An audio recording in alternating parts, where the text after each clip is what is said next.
So, first game, best of 3 format. Rockhoppers on red and the boss on blue. Here we go.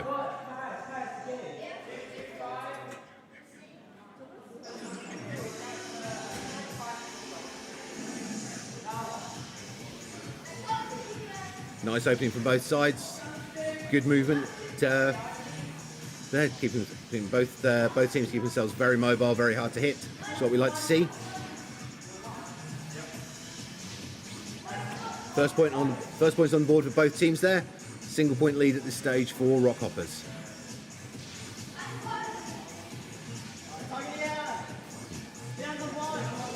Good communication going between the teams as well. Rockhoppers moving now to a 2-point lead here. Coming up on the halfway mark, 40 seconds played. Boss fighting back, pulling it back to a single point difference. HADO, remember, unless you've got at least a 4-point lead, then it can be wiped out in an instant, because there's always 3 points available on the other side of the pitch. Good shield work from both sides there, breaking up the flow of play. Both teams opting for firepower builds, as we can see here. One technician each side and 2 assassins. So 3 all. Boss fighting the way probably back into the game now. Boss now edging ahead by a point, 10 seconds. Good response there from Rockhoppers, 4 points apiece, 5 seconds remaining on the clock. Frantic dodging and evasion from both sides, a lot of firepower, and we are going to overtime. So for those who haven't seen HADO before, moment you hit overtime, well, moment you end the draw, it goes to overtime, you have 10 seconds to get your breath back, and then after that it is first KO, any player takes the match. Good shielding there from Rockhoppers, really stopping that initial barrage there from the boss.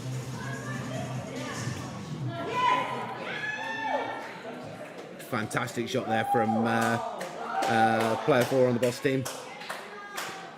Taking the win in overtime and the first game in the sequence of 3. So that is game one to the boss in this best of 3 sequence in the opening match here at the Brighton HADO Cup.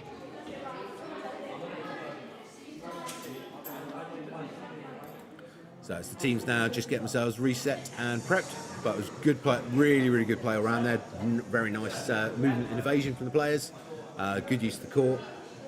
And despite the best efforts of the Rockhoppers there, who were obviously in the lead for a fair chunk of that match there, Boss pulling it back square as we came in towards the final sort of third of the match time, and then managed to get that great overtime win. But very evenly matched in the gameplay throughout. See if Rockhoppers can take game 2 and take this all the way through to a 3rd round decider. So moving back round to courtside. Because after all, it's still more interesting than watching me. So teams get themselves prepped, quick water break, refreshment, and they're back on the pitch, ready for game 2.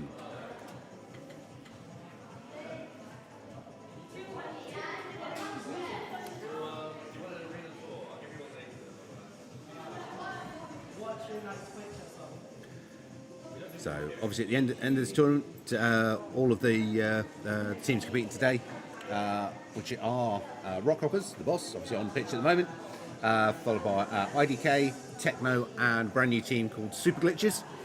So they're the 5 teams competing today. All 5 of them actually will end up on our national rankings page and start to be working their way up that list. Obviously, we'd expect IDK, Boss, Rockhoppers to all start working their way up. Although obviously it's a relatively low point scoring tournament today, so they're not going to finish too far up that list, but they'll be there pretty soon. So here we go, game 2.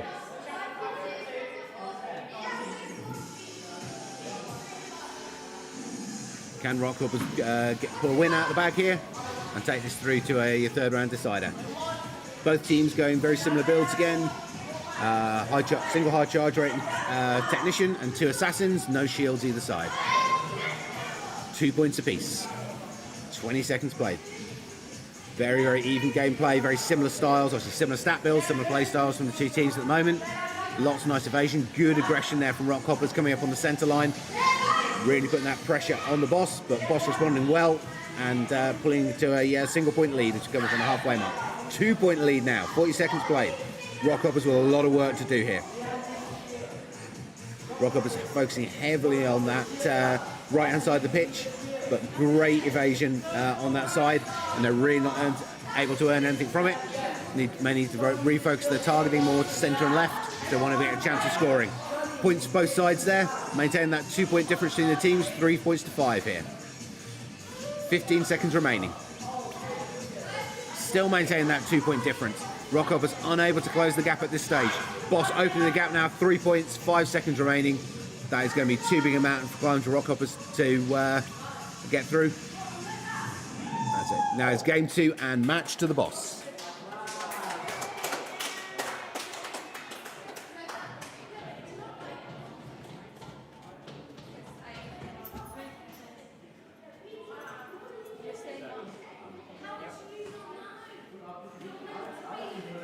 Okay, so that is two games straight win there for the boss.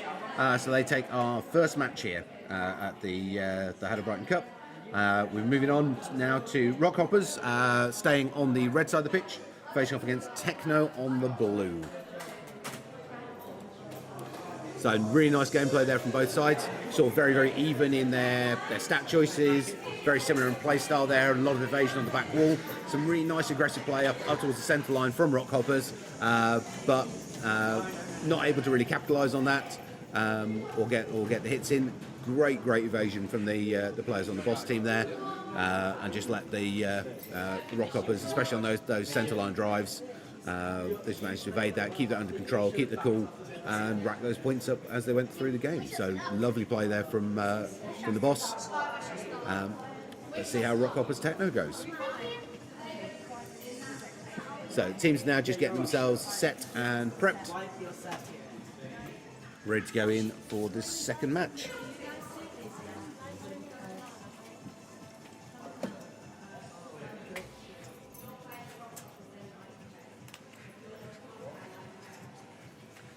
So Rockhoppers on red, Techno on blue.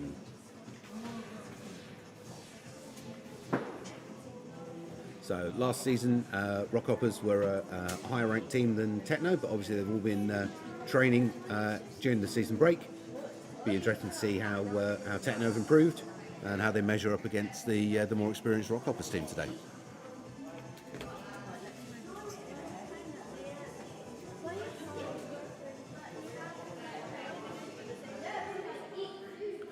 Obviously, for those of you, anyone who's watching who's not tried HADO before, shame on you.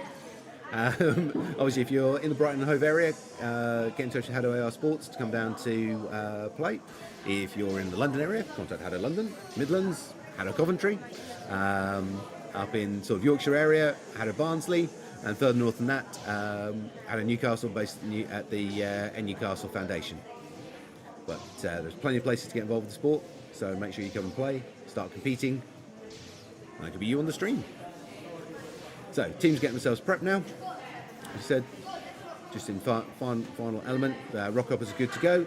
Just like waiting on the last Techno players, just get themselves logged in and ready to play.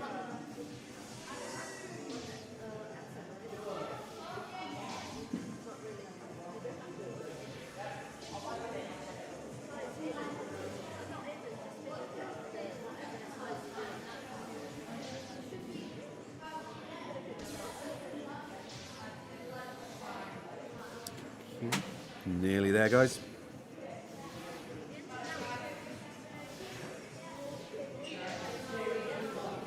So after that first matchup, obviously it was won by the boss. That's the boss is the first Brighton team with ranking points to their name now. Question: will Rockhoppers manage to earn ranking points off this setup, or is it going to be a win for Techno? Let's have a look how we go. Very different builds here from our previous game. We've got heavy shielder on the Techno side. Still maintaining that assassin and technician setup there for Rockhoppers. Really need to focus fire on that shield and get rid of it.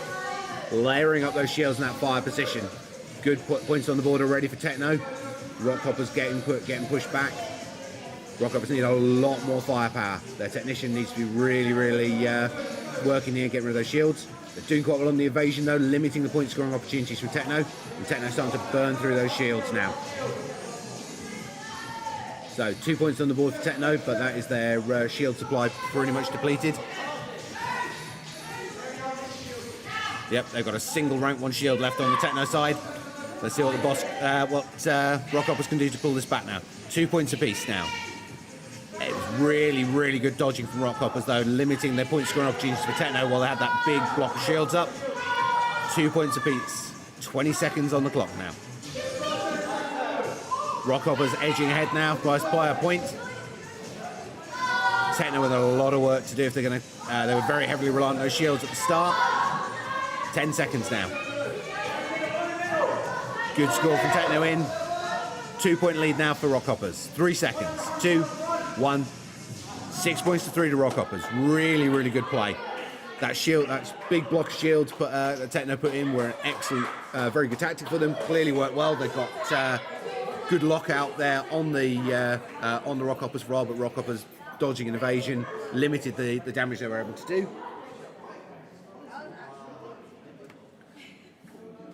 Meaning they were able to hold out, and once they'd managed to knock their way through that shield barricade, able then to drive ahead, get those points on the board, and take the match. So nice play there from the teams.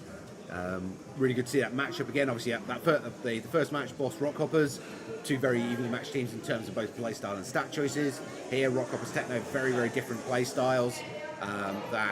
Obviously that technician choice being taken in the Rockhoppers team there, really helping against that shield barricade that Techno were using to punch their way through them. Techno were basically layering them up very early on in the game. Really should have looked to space those a bit more out, to give them more options throughout the game, rather than relying on them entirely for that first half and then having nothing to back them up for the second half. So obviously once your shielder is out of shields, they don't tend to have much else in the stat build because they've pumped so much into the shields, and they are a finite resource, and they really need to spread those out a lot more during the course of the game there.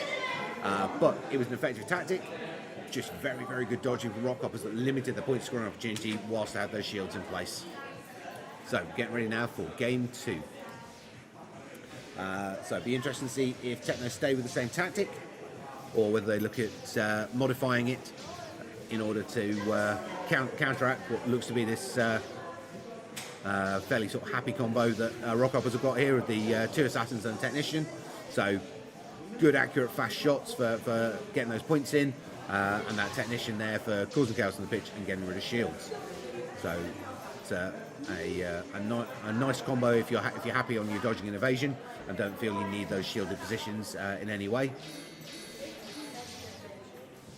But that shield play from Techno, I think if they could have spread that more across the course of the 80 seconds rather than focusing it right at the start, they could have benefited a lot more from it, and could of course made things a lot harder for Rockhoppers by doing so. But let's see how they go. Here we go, round 2.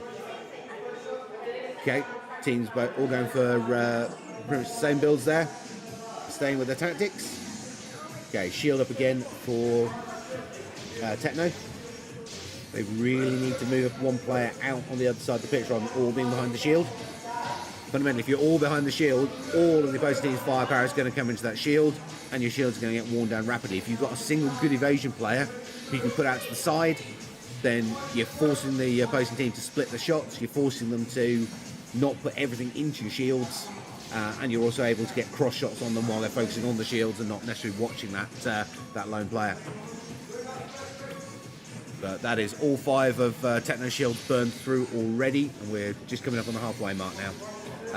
And Rockhoppers already with a 4-0 lead. So Techno, good basis on what they're doing there, but obviously a lot still to learn. They're still quite early on in their HADO career. They only really started into heavy competition last year.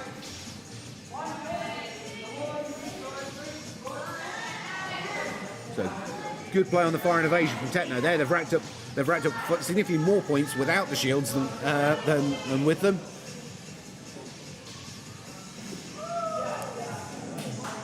Great game both sides there. Really, really good from Rockhoppers there, taking down those shields, evading while they were up, not allowing Techno to monopolise on them. But I think Techno just a little bit too reliant on the shields, and actually showing by the number of points they managed to put on the board without the shields. Maybe they don't actually need them. or at very least, they need to spread them out further through the match.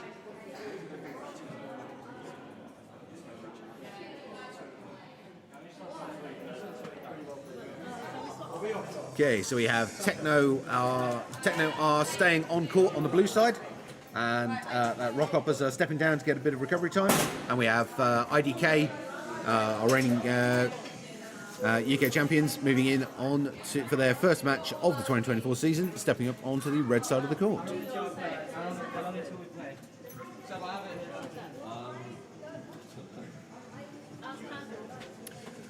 And yeah, as we've got coming through on the chat there, yeah, very early shields coming through from Techno. Definitely need to spread that out across the course of the match, and possibly not be quite so reliant on. Said, you know what, with the shields up, they scored nothing. With no shields remaining, they put 4 points on the board. So arguably, the shields were really not doing them any favours at all. They were just clumping them together, and Rockhoppers were still racking up points even whilst they had the shields in place. So they need to either start to spread those out much more across the course of the match, or potentially look at shifting their tactics, as I've said, perform way better without the shields than with them. Okay, so teams now getting themselves prepped and ready to move on to court. We said it is Techno staying there on the blue side, and we have IDK stepping up onto the red side of the court.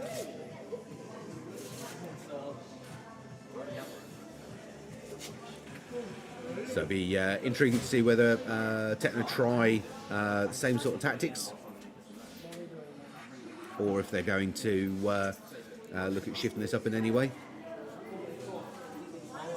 So, you know, they were semi-effective in game 1, but not effective at all in game 2 once Rockhoppers had seen what they were up against. And IDK have obviously been watching that first round of matches, so I think it would be tactically unsound for Techno to go for the same thing again, but we will wait and see what they go for. And if they are going to go for shields, they've really got to spread them out time-wise a lot more across the match, look at that positioning, and try and earn a lot more from them, because it's a big resource to invest in.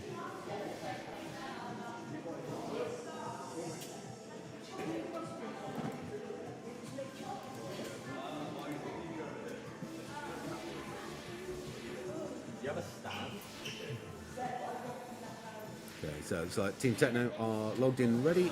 IDK just getting there on their final preparation now before the start of the match.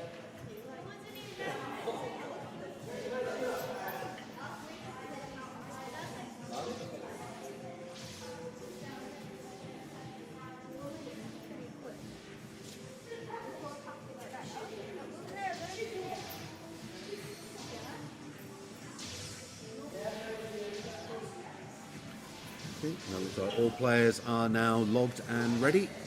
So we should be getting ready for start of tournament very soon.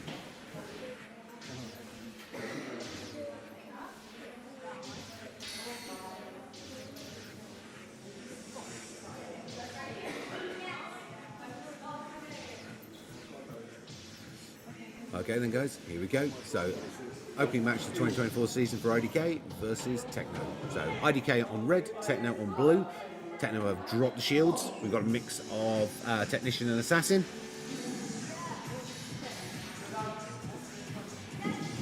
But again, no shield play coming in from IDK.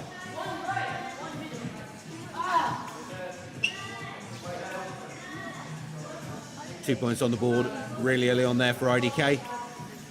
Techno going for evasion and firepower, but it is not helping them at this stage.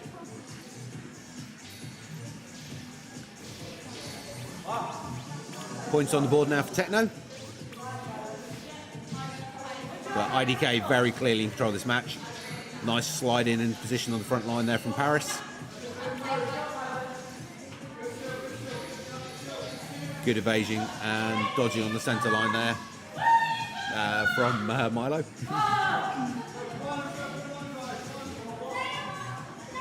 Very much IDK very much in control of this game at this stage. Cross shots and snipes coming in from all players.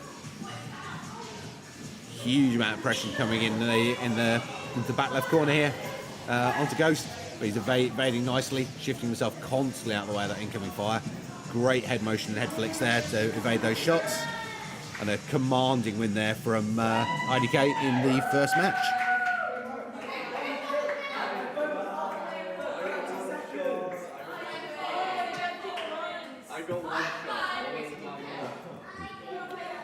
So really, really good play there from IDK. Congratulations on Techno for scoring a point. There's plenty of teams that don't manage that. So really good play from IDK. Expect this basically, as we go through the matches in this season, they're going to be rapidly climbing up the leaderboard, and unless the other teams around the UK start upping their range significantly, I'd expect them to see them in the not too distant future topping that leaderboard. So obviously we've got the IDK competing obviously today in the Brighton Cup, and they'll be competing in the Southern Regionals in a few weeks' time, which is being hosted by HADO London. So it'll be different mix of teams there. So obviously teams from Brighton and London competing in the Southern Regionals. We've got Midlands Regionals happening in between then, which are Midlands teams and RAF teams. And if you want to look back on the UK HADO live streams on the UK HADO channel, you'll see the Northern Regional, which was Barnsley, Newcastle and Manchester teams fighting it out. So starting to get a real nice spread across the country of different matches and tournaments. Teams starting to come out from different HADO locations. And these different both local and regional matches all leading up to the nationals. So looks like teams are ready to go for game 2. Let's go back to courtside.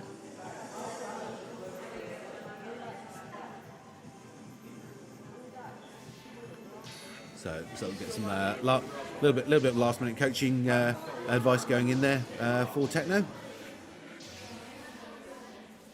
I think be interesting to see whether they intend to try and stay with this sort of firepower and dodge setup that they've tried against IDK in game 1, which is sort of very heavily shields orientated, as we saw against Rockhoppers, and a complete shift up in tactics for their game against IDK. Be interesting to see now whether they stay with that or whether they choose to drop back to that shielding format.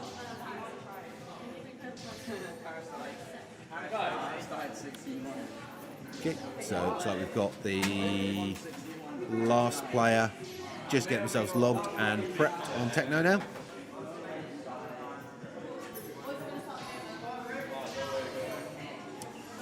Okay, clearing court. Here we go, game on. So this is game 2. And we've got shield build coming out from Techno. Let's see what they can do with it. Obviously we know it didn't pan out the way they liked it to against Rockhoppers. See if they can use it to get any edge here against IDK. Early points on the board again from IDK. Starting to just rip their way through those shields that Techno are putting up. In Techno getting the shields up, but they're not really in great positions. They're early on. They need to really spread those out and try and get their positioning a bit better on those shields. Shields are two-dimensional. Obviously that one there was on not on a great angle. It's easy to actually get shots in behind it.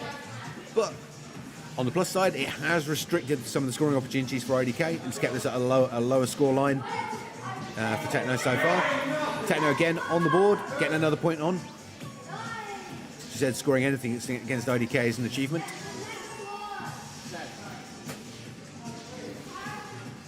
So 10 points to 1. So the shields have definitely reduced IDK's point scoring capacity slightly.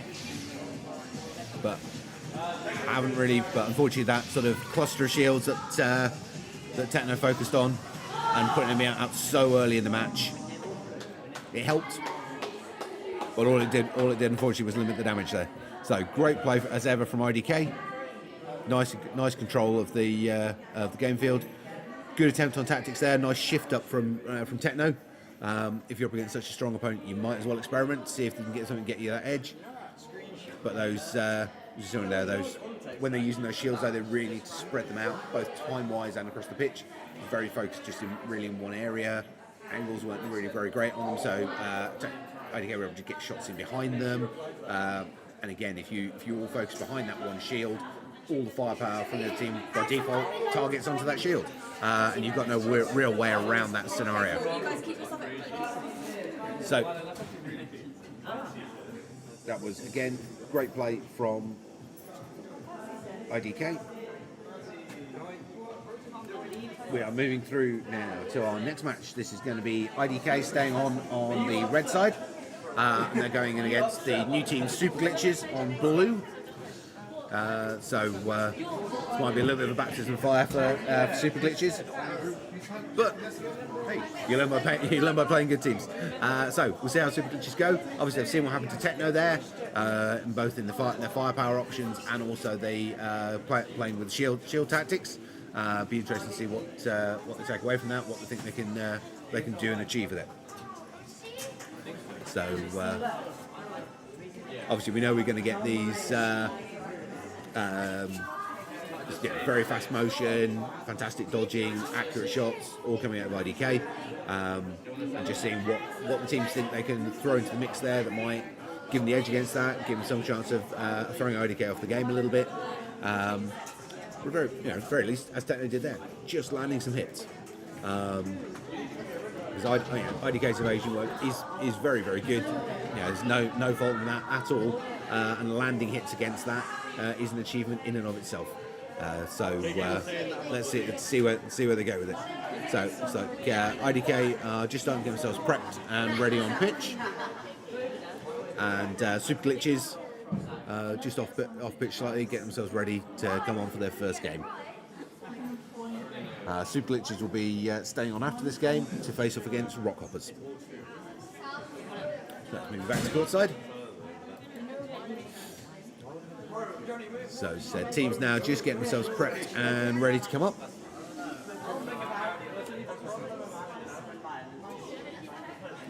Currently we have one match win for the Boss, one match win for Rockhoppers, and one match win for IDK. So all fairly even at this stage.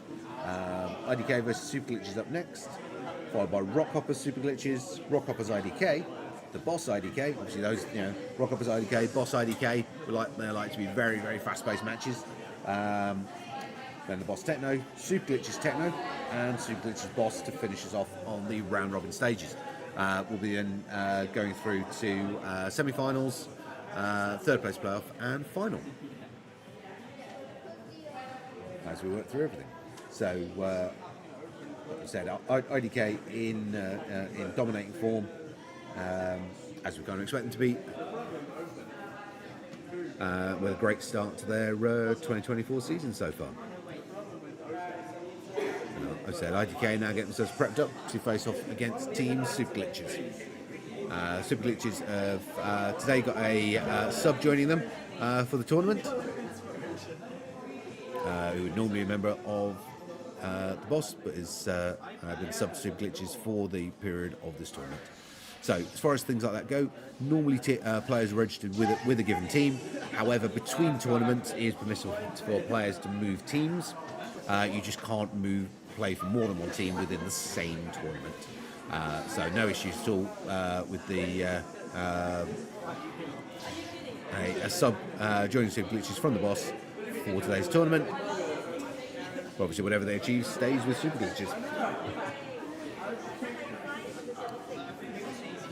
So just waiting on our last two players from the Super Glitch team to get themselves prepped and ready to go.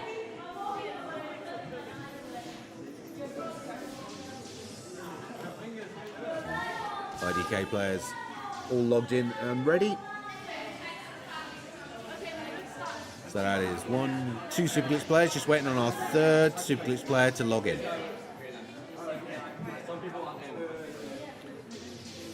Okay, and that looks like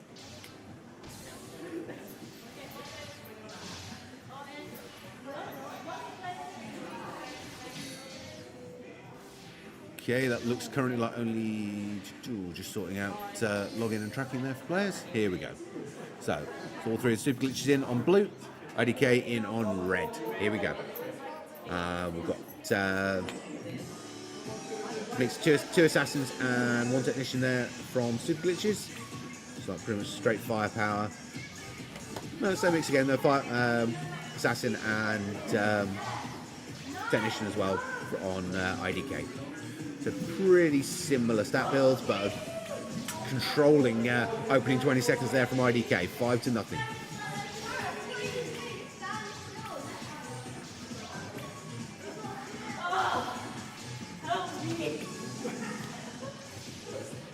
But Super Glitches with a point on the board.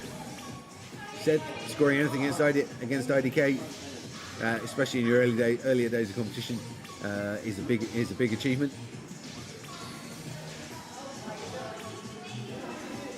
So IDK in clear control of this game, 16 points to 1. 18 points to 1 coming in with 20 seconds left to play. Yeah. Like you said, Super Glitch has got a point on the board. And that's all that Techno managed either.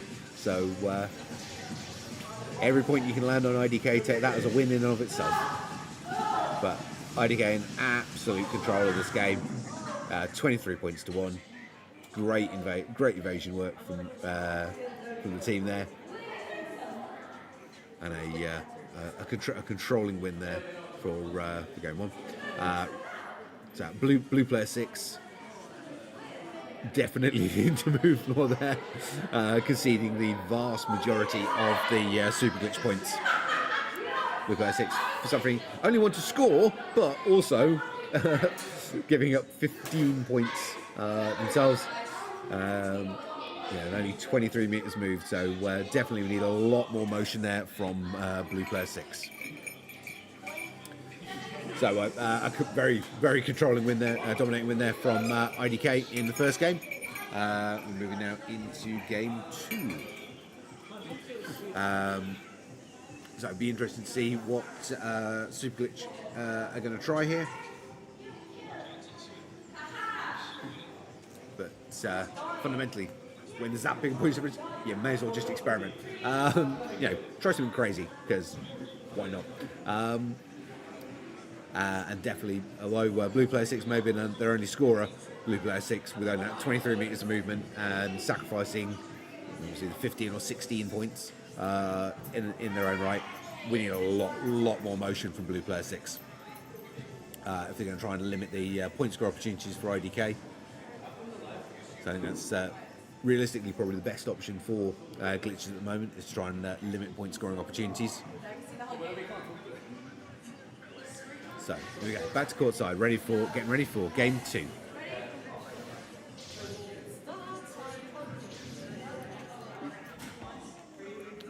Yep, so same sort of mix of builds again. 2 assassins, 1 technician, both sides. Let's see if we can get more movement out of blue 6 though. Try and sacrifice a few less points to IDK.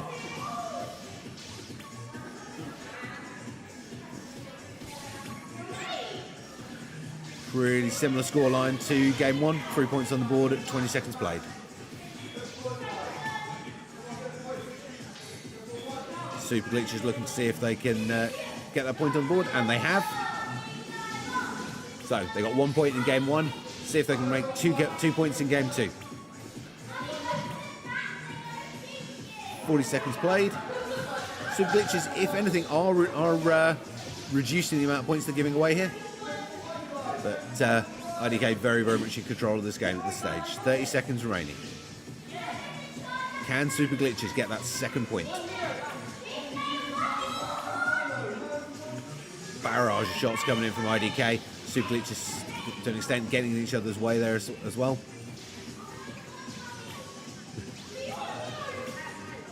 Ten seconds remaining. Again, another dominating win from IDK. 3 seconds. Can Super Glitches get a second point? No, and denied again. 22 points to 1.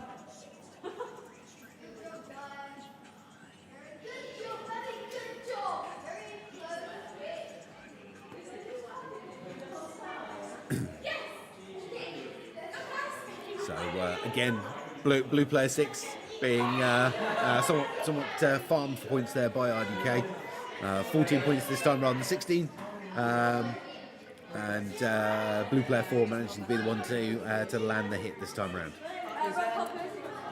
So, IDK, as ever, very, very dominant there. So next up we have Super Glitches staying on the pitch on the blue side, and we have Rockhoppers moving in on the red. So Rockhoppers we saw from the opening matches here, playing really well, good evasion, good teamwork, good communication. I'd say going into this match, they look obviously to be a much stronger team than Super Glitches, but Super Glitches very much a new team into the tournament, just getting find their feet today. Rockhoppers, as with IDK, having multiple years of experience under the belt and a lot of tournament play. So it's going to be interesting to see what happens here. Obviously, was that huge control there being exerted by IDK over Super Glitches. Rockhoppers certainly capable of doing the same thing to Super Glitches, unfortunately for Super Glitches, but we'll see where they go. So, you said, when you know you're going up against significantly stronger teams, you might as well just experiment, because fundamentally, you know, playing a standard stat set, that's kind of what they're going to expect. If you're going to have any chance of doing, you know, throwing off the game, catching a few points, doing something useful, you might as well try something crazy. It might not work, but if it doesn't, so what? if a standard stat build wasn't going to get you through, but something crazy might just give you an edge or pull something out of the bag. So it is always worth experimenting when you know you've got a significant experience difference between teams. Right, teams on court now, just getting themselves prepped up for the next match. So this is Rockhoppers on red versus Super Glitches on blue.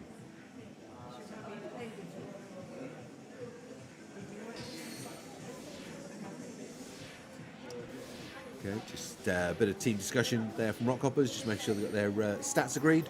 Super Glitches already in and prepped. Now, one of the things that, to be honest, the more, again, comes the more matches you play, what you don't want to do is before the game be doing what Super Glitch is doing, which is firing off shots, raising shields. I mean, the problem is it's fun. Firing energy blasts is fun. There's no two ways about it. But it does let the other team see what you've chosen. You know, they can see how big those shots are. They can see how fast they're traveling. They can see how often you're firing. They can see from the color of the shield. So the darker the shields are, the stronger they are. So basically, by firing shots, throwing up shields, you're showing the other team your entire stat build. And what that means is if they want to make any tweaks or changes prior to the start of the game, they can, and they're perfectly allowed to do so. Which means if you have pulled something, you know, put something they weren't expecting in, or pull something out of the bag somewhere along the lines, that you've given that advantage away. You know, if you're going with heavy shields, they know they need to put something with charge rate in and so on. So it's always best once you've got those stats set, just stay nice and still. But it's so tempting to fire shots because energy blasts are cool and fun. Right, so we've got heavy shielding coming from Super Glitches. And again, that mix of crowd control. Mix 2 assassin, 1 technician. Now, Super Glitch's shields are going up nicely, but the Super Glitch players are not taking advantage of them. So, yeah, good barrage of shields going up there, and it's actually really restricting the firing opportunities there for Rockhoppers, which is good. But Super Glitch is not able to earn any points themselves off it.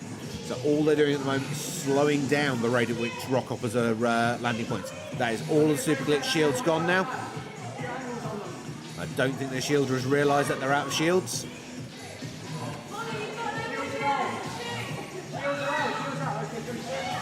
Okay, so that's all the shields gone.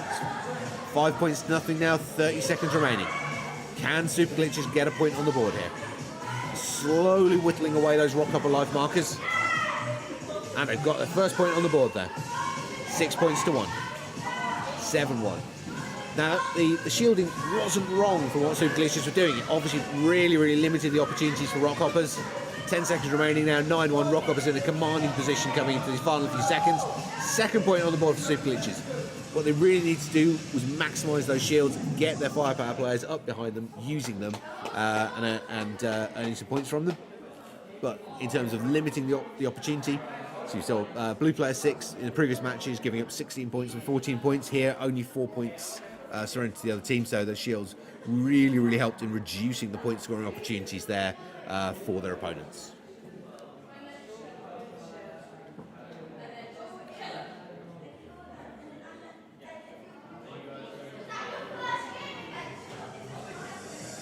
So really good performance there from Super Glitches, managing to limit the opportunities there for Rockhoppers, and get those shields rotating nicely.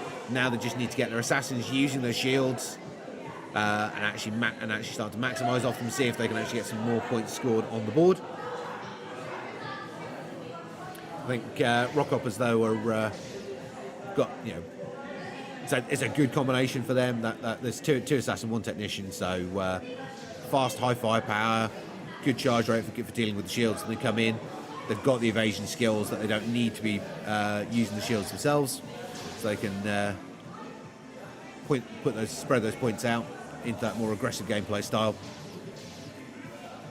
Super Glitch is really needing to, as you said, if they're going to use those shields, and they used them effectively there, it really did limit the point scoring opportunities for Rockhoppers.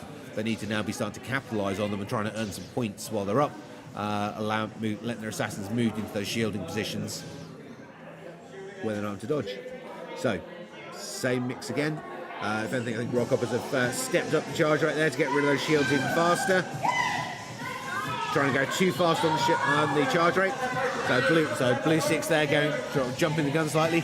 Takes 2 seconds to fully charge a shield. You have to leave your arm down for the whole time. You don't have to stay still, but your arm has to stay vertically down for that full 2 seconds to charge, and then flick up high. And you cannot charge whilst you're KO'd.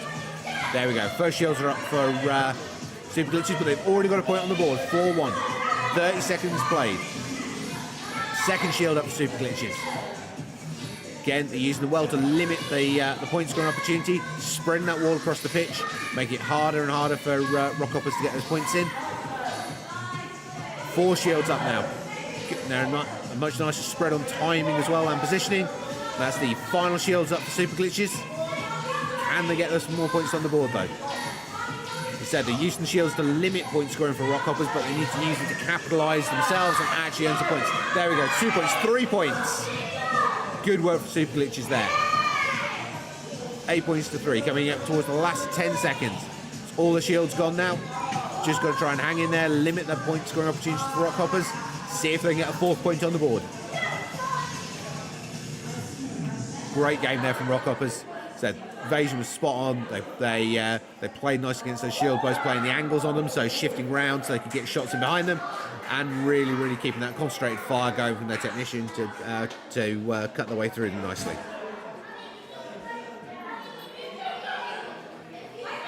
So overall there, really good gameplay from Rockhoppers, and some nice experimentation, some good ideas there coming out from Super Glitches. As I said, when you're up against a more experienced team like that, just experiment, try new things, try new tactics, because you might as well.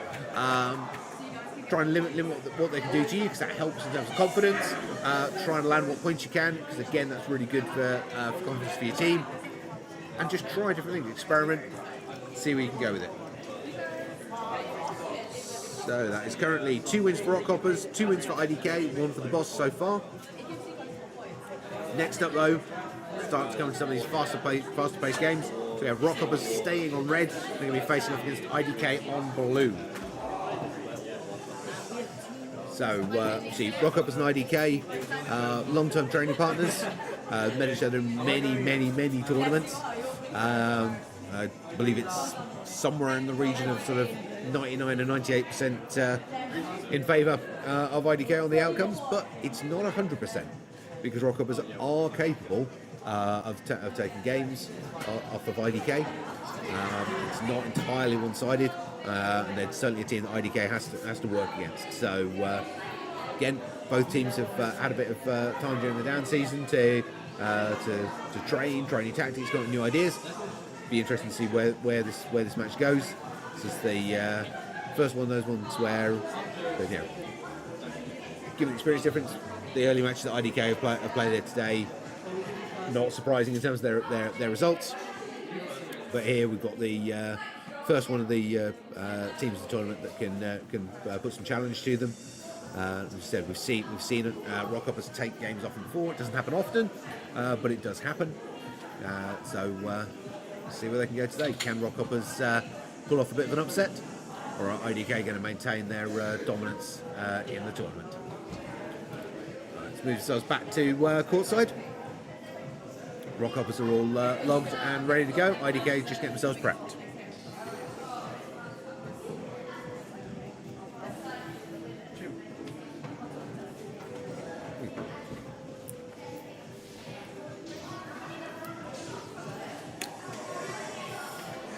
So far we've seen both teams favouring a 2 assassin, 1 technician format. Let's see whether they, now they're up against tougher opponents, whether they choose to stick with that or they're looking to vary it in any way.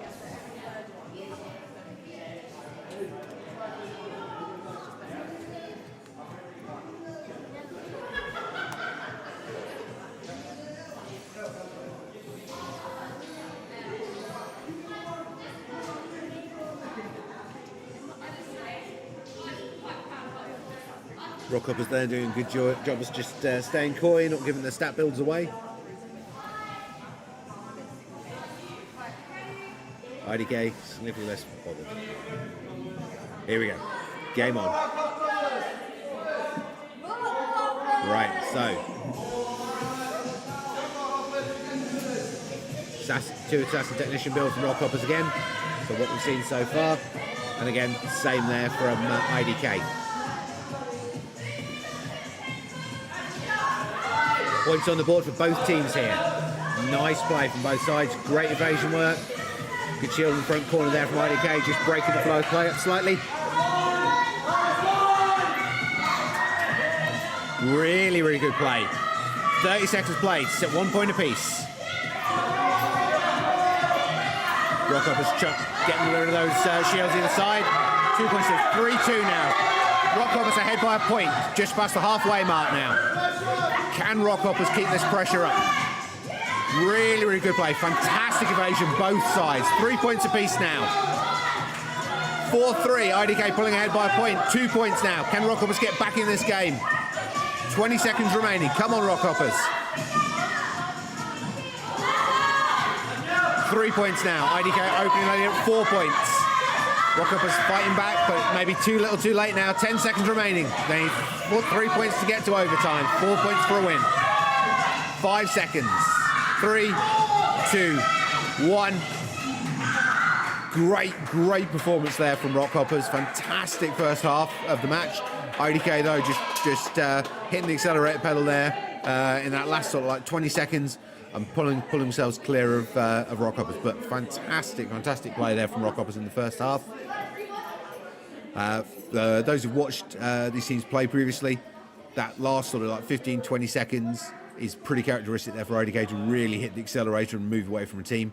If you want to have a chance of any kind of win against them in that time frame, basically you've got to you have a decent lead on you before you hit that sort of like last 15-20 seconds of the game, or have a whole world of shields to throw up to try and limit them, because they are going to go the speed, the aggression, everything else is going to pick up like crazy as you go into that closing segment of the match.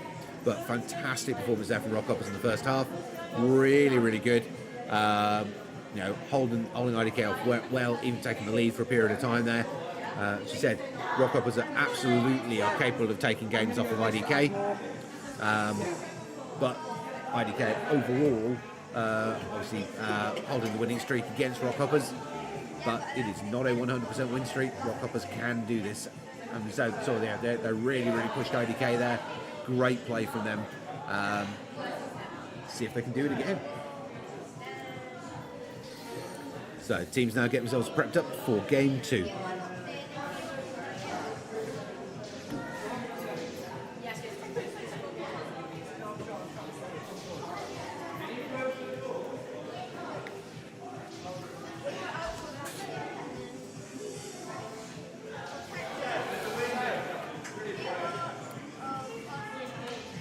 IDK logged and ready.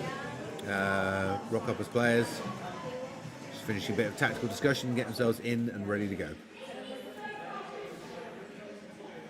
So as you saw there, Rockhoppers really capable of putting IDK under pressure there.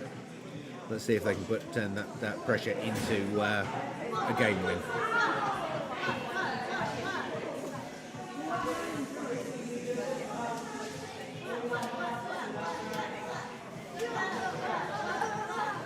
Okay, Rockhoppers logged and ready to go. IDK logged and ready. Those should be pretty much set and good to go now for game 2. Here we go. Game on. Oh, IDK going shields. Big mix up in the tactics here from IDK. Rockhoppers maintaining that assassin technician build. IDK going assassin and shielder. First point on the board for IDK. 20 seconds played.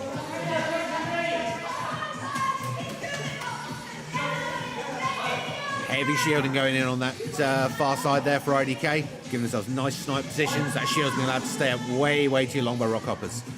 But IDK not capitalising off it, not able to get those points on the board. And Rockhoppers have got a point in there, so 2 points to 1 now. Still just a single point lead to IDK. They've got 2 of those heavy duty shields remaining. Rockhoppers have got to get a lead here. IDK are going to slam those shields down in the last seconds of the game if they don't. 2 points apiece, 20 seconds. They have got to get those shields gone. 3, 4. 2 point lead here for IDK. 10 seconds remaining. Really good work from Rockhoppers on limiting those shields, but the shields have certainly done their job there.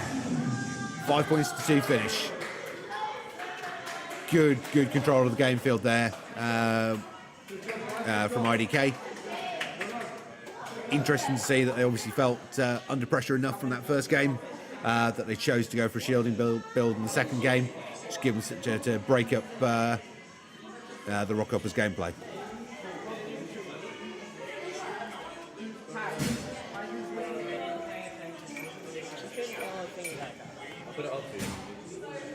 Very good play from both teams there. As I said, IDK feeling pressured enough there that they felt the shields were necessary to really sort of open up that gameplay for them. So, as I said, Rockhoppers, as we saw in both those games there, absolutely not today, but they are capable of really putting that pressure on IDK. Driving forwards, which is what we want to see. Fundamentally, if you've not got somebody pushing you, not got someone driving you, you stop improving. And we want all of our teams to improve. So the greater the level of competition, the more push and drive we can get around our teams, the better they can perform. As I said, not Rockhoppers Day today, but it's coming. That was close. Some fantastic play from both sides there. Rockhoppers showing that they're a definite ongoing threat for IDK's dominance. Next up we have the Boss on red versus IDK on blue. Again, the Boss, another long-term training partner and sister team of IDK. Again, a team that has managed to take games from them. So again,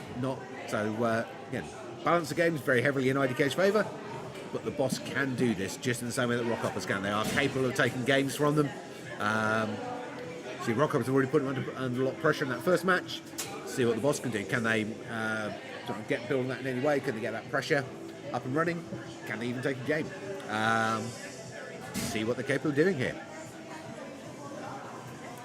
But yeah, looking at the chat there, I agree, Elliot. Very well played for Rockhoppers.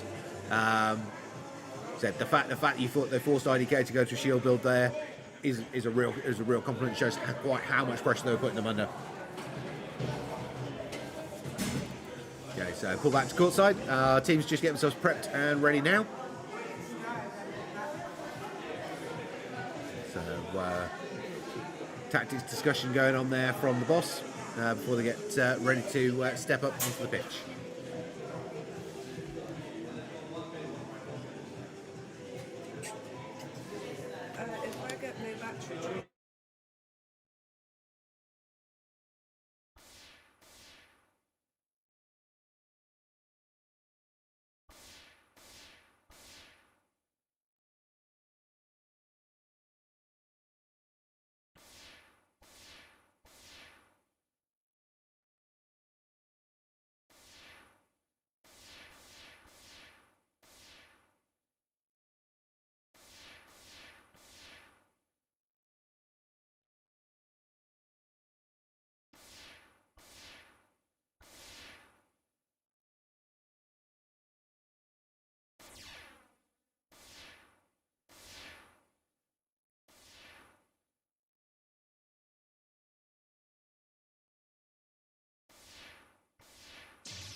Okay, just sorting out a couple of little bits on hardware before we get this next match up and going. As I said, this is the Boss on red versus IDK on blue. Great work from Rockhoppers in that previous match against IDK, really putting some pressure on them. See if Boss can do the same. So, as you said, both Rockhoppers and Boss are capable and have in the past taken games from IDK. They're certainly capable of pushing them and challenging them. Significant weight of games very much in IDK's favour, but these are teams that can really make them work for it and are capable of taking games against them. So always great to see where these games go.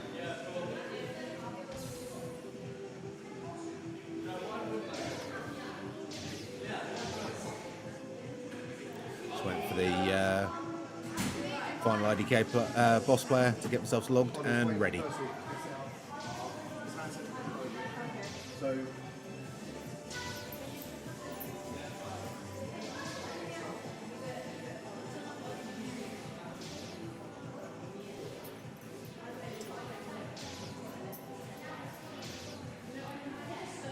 Final tech elements just being prepped and ready.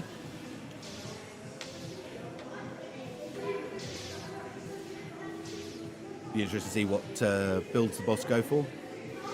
Boss of a team change their tactics sort of season by season. Opening seasons they were very much shield based. More recently they've shifted much more towards invasion and firepower builds. Let's see where they've gone. Okay, so we have got Double Assassin and Shielder from IDK, Double Assassin Technician from Boss. Let's see, this is going to come down to how fast they can get rid of those shields and whether they can stay mobile until they get them gone. If they can get those shields down fast enough, they might have a chance here. So, first point on board for IDK. 2 out of those 5 heavy shields already gone. 20 seconds played. Can the Boss keep this up? Need to get some points on the board now from the Boss. Third shield up in position. Still only one to nothing. Great work there from Boss getting rid of those shields. 2 points nothing for IDK now. Boss need to get a point on the board and they've got it. 1 point, just a single point lead, and they've pulled it back square. 2 points apiece past the halfway mark. Penultimate heavy shield going in from IDK, and that's IDK's last heavy shield gone up. 2 points apiece still. 20 seconds remaining here. IDK with a single point lead. Can the Boss do this? That is all of IDK's heavy shields gone.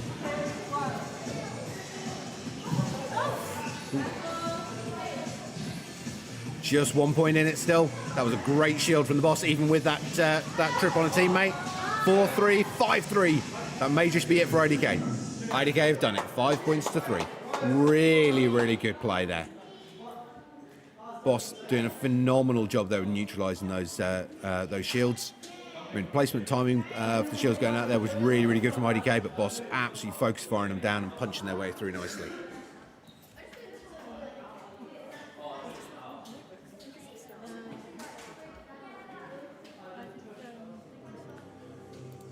So, as you said there, Boss absolutely capable of pushing, driving, and challenging IDK.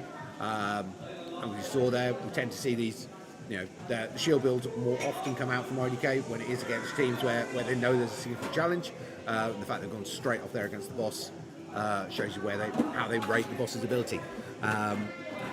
But great work from the Boss there on focus firing those shields, limiting the point scoring opportunities for IDK while the shields were up, and really sort of cutting their way through that shield defence there. But again, as I said previously, that last 10-15 seconds, IDK actually hitting the accelerator, pushing the aggression, pushing the level firepower coming out onto the opposing team, and that point score, which is really close in, and then just accelerating away in those last few seconds.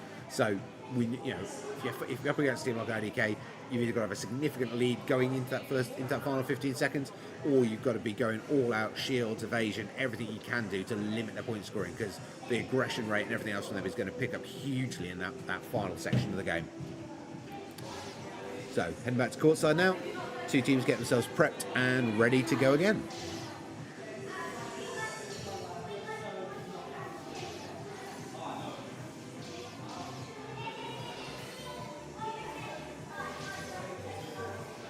we had that Assassin Shield combo from IDK, Technician Assassin combo from the boss in game 1. Be interested to see whether they choose to stay with that. Obviously those shields were punched through very effectively by the boss. So IDK may well look to switch up their tactics in this second game. And they have. So both teams have gone for the double assassin technician. So it's going to be a straight firepower innovation game. Both teams excel in this style of play. Obviously that's what we saw from Boss last round. We've seen this many times from IDK in the past. Both teams holding back to maintain distance, give themselves the most warning time possible on those incoming shots. First point on the board for the boss. Players on both sides getting clipped away at. Shield up on the far side there from IDK, try and buy ourselves time. That's 2 points on the board from the boss now. Going up on the halfway mark, boss with a 2-0 lead on IDK. 2-1 now, IDK starting the fight back. Said you need to get at least 1, maybe 2 more points on the board, and then drop those shields up for the last 10 seconds if you want to have any chance of actually closing this out though. Boss have got to pick this up, they need another point here. 3-1, 20 seconds remaining. Boss players being chipped away out there on the life markers. IDK in position here where they could really start to pull this back. 3-2, 10 seconds. Boss have got to go all out here. They've got to dodge, evade. If they've got a shield, use it. 3, 2, 1. Boss take it. 3 points to 2. Boss have taken the game from IDK. For anyone who watches HADO in the UK on a regular basis, you understand just how difficult a thing that is and what a fantastic achievement for the boss. 3 points to 2. This is going to a third game decider.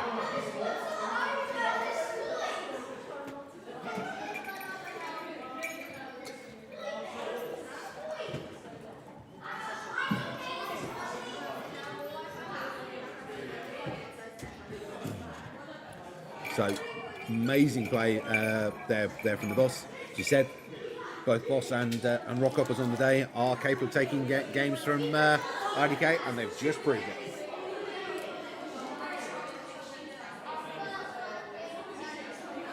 Now, big question, can they do it again?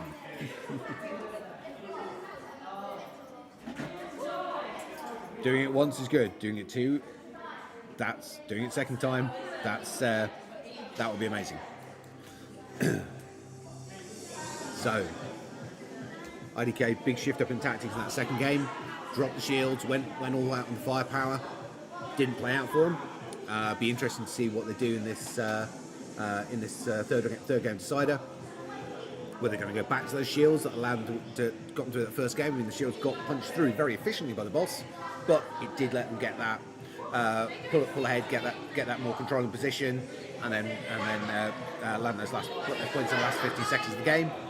Or are they going to stay with this more sort of aggressive firepower mix and see if they can make it work for a second time? Okay, so players just get themselves prepped and ready to go in. IDK all logged, boss having a quick tactics discussion before they begin.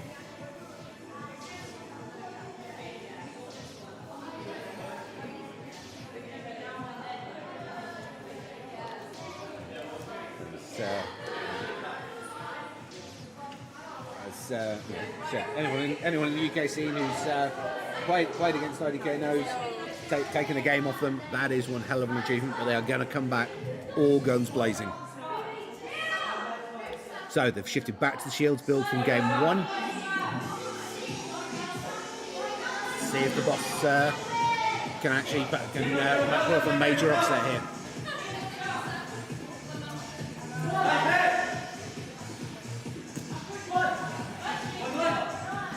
Boss player markers getting shipped away. First point on the board for IDK, second point for IDK. Haven't deployed any of those shields yet. Further we go into the game without the shields going up, the more dangerous that becomes really for the boss. First shield's up from IDK. Currently only a single point lead for IDK. Layering up double shield there. First shield gone, the first of those heavy shields gone from IDK. Can the boss punch through it? got to get them out of those shielded positions.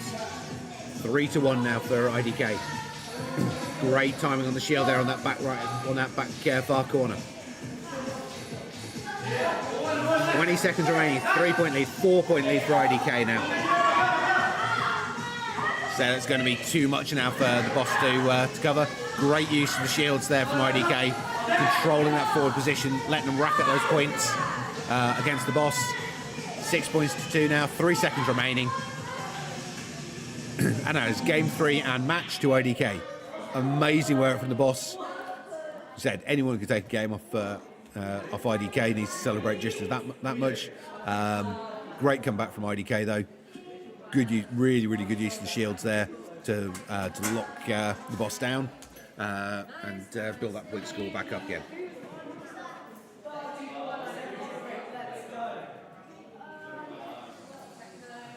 Okay, so it's IDK stepping down off court now. Boss staying on the red side, and we have Techno coming in on blue. This is going to be the boss Techno.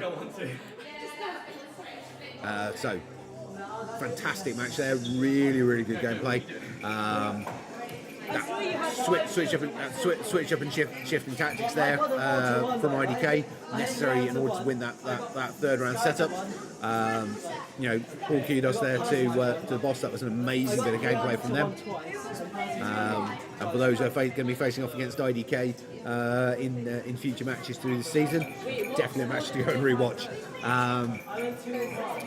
But again, seeing that adaptability, that depth of tactics from IDK, allowing them to shift and adapt around what the boss were doing.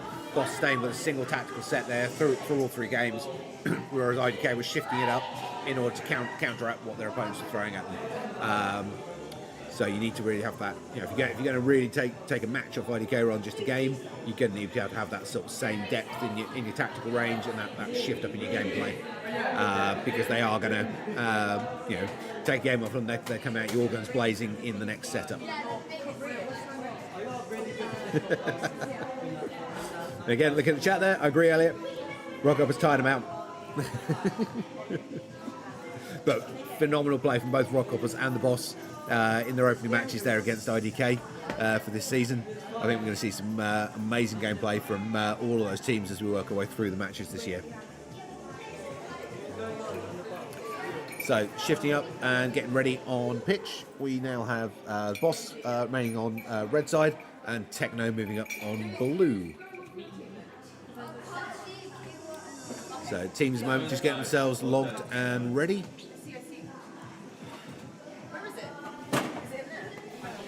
Be interesting to see where the Techno players go for on this.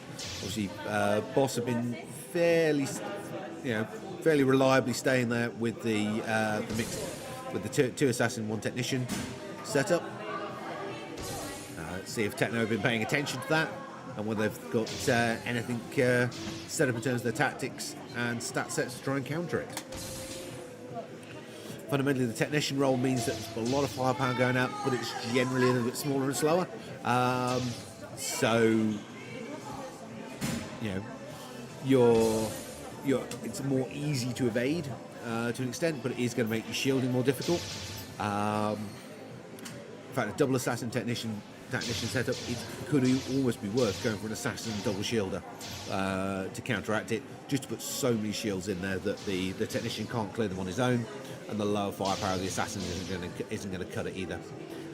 Fundamentally, you only need to win a game by 1 point, and if you're going to lock out your opponents through heavy shielding to achieve that, then fair play. It's a tactic we're actually seeing quite regularly on the Japanese circuit, double heavy shielders, just to really lock and control the game, and where they're just going for that one score from their assassin just to get them ahead. So team's pretty much prepped and ready to go now. Just waiting on our final boss player to log in.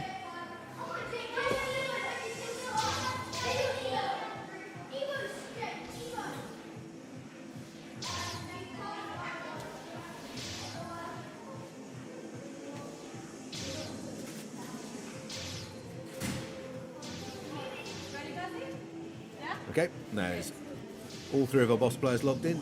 Here we go. So So pretty similar matchups, fairly aggressive builds all around there. 1 point apiece off the bat there. 3-1. Boss taking an early lead here, 3-point lead now. Good score straight off the bat from Techno, but 5-2 now.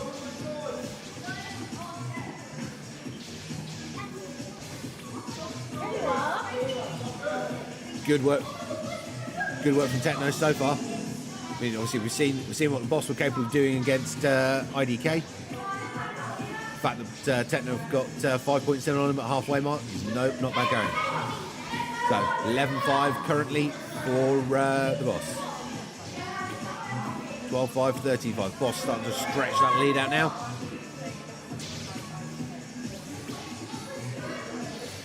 Full 10-point lead now for the Boss. 20 seconds remaining.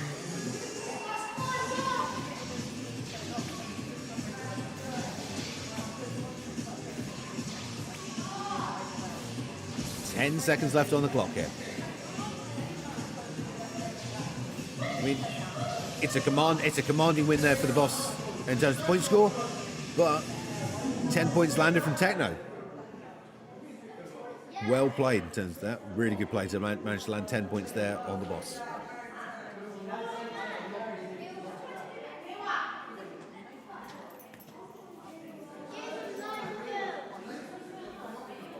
So good accuracy, hit rate. I mean, Boss taking the MVPs across the board there, but some really good play there from Techno in terms of that number of hits landed, especially player 5 there landing 7 KOs on the Boss, including 3 one-shot takedowns there. So really nicely played.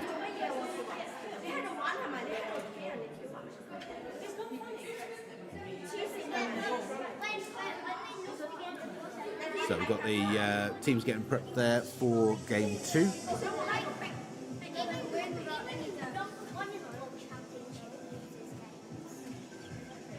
So a little bit of pep talk going on, getting teams motivated and ready to go now for game 2.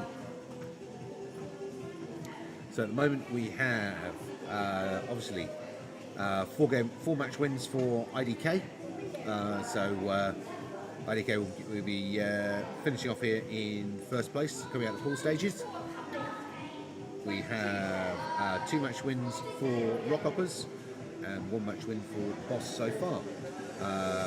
Looks like this is likely to be, unless Techno manage to pull something out of the bag, which is always possible. But obviously the odds here favouring the Boss in the second game of the series, which will take us to 2 wins apiece for Boss and Rockhoppers. So we have Super Glitch, after this match we have Super Glitch's Techno and Super Glitch's versus the Boss as our final 2 matchups, which will give therefore an expectation of IDK finishing the pool stage in the first place, Boss most probably in second place, and Rockhoppers in third place at the end of the pool stages. But obviously we're then going to go to knockouts. So we'll have the 2 semi-finals, third place playoff and final. As we've seen, Rockhoppers and Boss, they're capable of upsets. Obviously Boss managed one, Rockhoppers are certainly capable of it as well. So they've still got plenty of opportunity to shift things around. Obviously one of them is going to get IDK in the semi-finals. We'll wait and see who that is. And potentially, obviously there for a final against IDK and the other team. But let's see how it goes.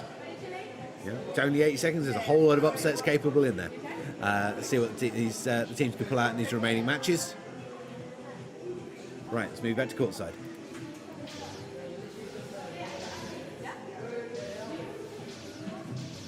Here we go. Game on.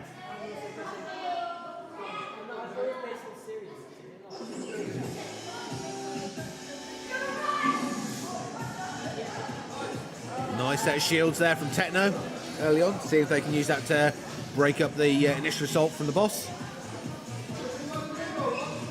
First point on the board for Boss. Good return there from Techno, 1 point apiece. 20 seconds remaining. 2 points in from Techno now. Techno with a single point lead. Boss answering straight back now, pulling it back to level. 2 points apiece. 3-2. 3-all. Good work from Techno here. 4-3. Coming up on the halfway mark now. Techno with a single point lead as we approach halfway. Boss will pull it back. 4 points apiece. 5-4. Boss now edging into the lead. Can Techno keep this up? Good bit of evasion work and movement going on from Techno there. 8 points to 5. 3 point lead for the boss now. 4 point lead. Well, Techno are capable of scoring more points than this. We need to put that, keep that pressure going and just believe in themselves. 5 point difference now. 11-6. Good shield on the front front right corner here. Just slowing down that fight back from Techno. 12-7, 13-7. Really, really good game there, both sides. Techno putting a lot of pressure on the boss there, and a much closer scoreline in that second round.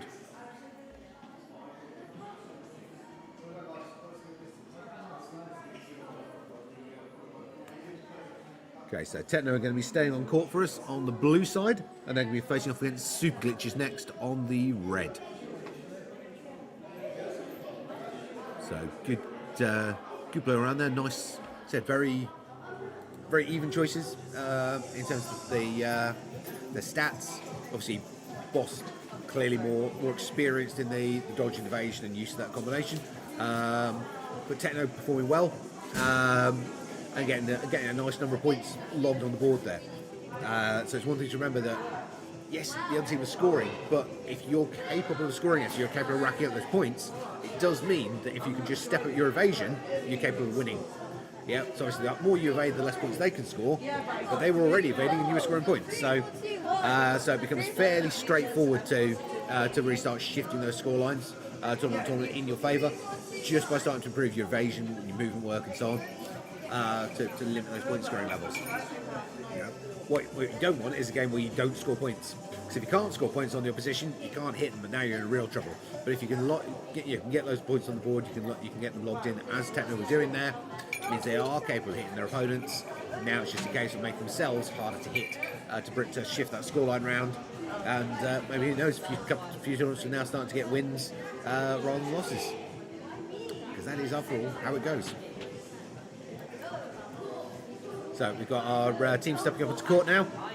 Super Glitches on red and Techno on blue.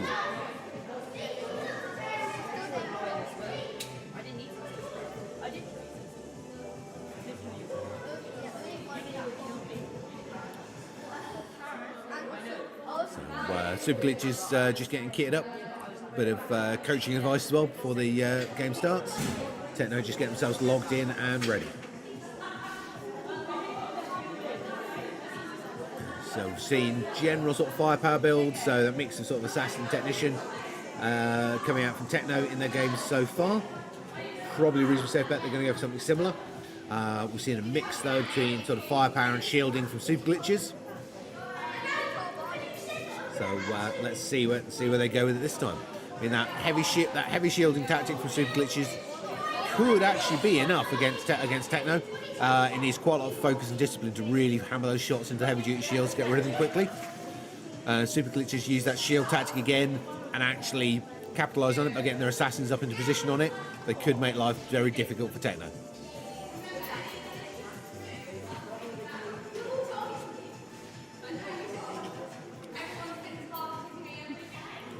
So teams getting themselves ready. So Techno good to go. Just waiting on Super Glitches to get themselves logged in and ready. So if they're going for firepower, I definitely put the odds in favour of Techno. If Super Glitches go for that heavy shield tactic though, and actually get their assassins into position to use those shields, there's every chance they could actually take this game against Techno. So let's see how well they can get their tactics and discipline together. Heavy shields are very useful. They're a huge advantage. Obviously, you can't be shot at. But if the other team have got technicians in place, if they've got that real team discipline for focus fire on the shields, they really do not stay up for very long. And all the Techno are looking good on their accuracy, their movement, their coordination as a team in terms of focus fire like that to get rid of shields doesn't necessarily seem to be there. So see if we have to wait and see, obviously, for Super Glitches to realise that, and if they're going to stay with that heavy shielding tactic and try and maximise the opportunities from it.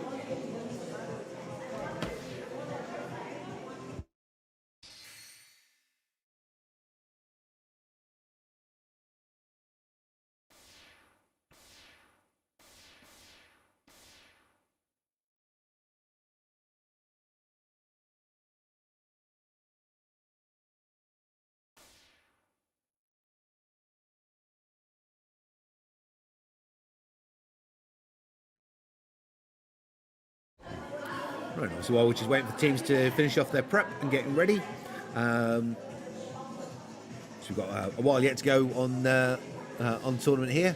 But if you're if the Brighton Cup hasn't finished you off fully satiated, you're on HADO watching. 4 o'clock on the UK HADO YouTube channel, kicking off the Coventry Arena Mixer Tournament. For those who don't know, a Mixer Tournament is random teams, so players join the tournament as individuals rather than as teams, and the teams are then randomly selected on the day. So you get some really fantastic matchups, different combinations of people, and some really interesting tactics and gameplay coming out for it. So that'll be on the UK HADO YouTube channel starting at 4 o'clock today, for those who want to join us over there.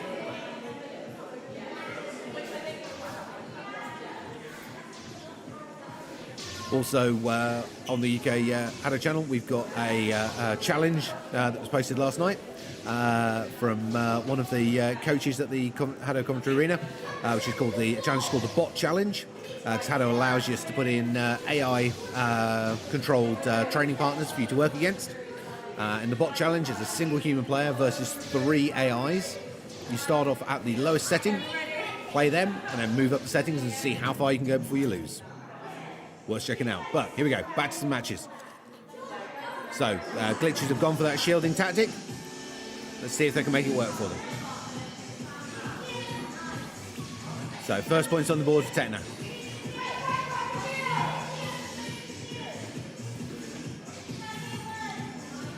Only 1 point to nothing at this point though.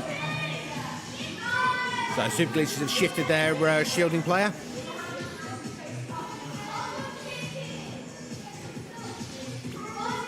Unfortunately, the Super Glitch player on the close side there. Let your elbow drift out just a little bit during play. In order to have charge to fire shots, you do need to keep your arm vertical. If the arm drifts off the vertical, you stop gaining charge, which means you can't fire. But 5 points to 3 so far, so it is a 2-point lead to Techno, but the Super Glitches are keeping them within range here, just a 2-point difference now. 3-point difference. 4-point difference, 5. 4 point bad to 4 now. So Super Glitch is starting to fight back a little. Nice cross shots going in there from Super Glitch. Techno though in control on this front side. 10 seconds remaining.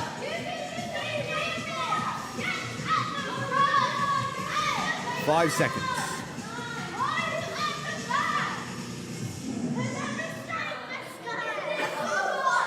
Good work there from Super Glitch.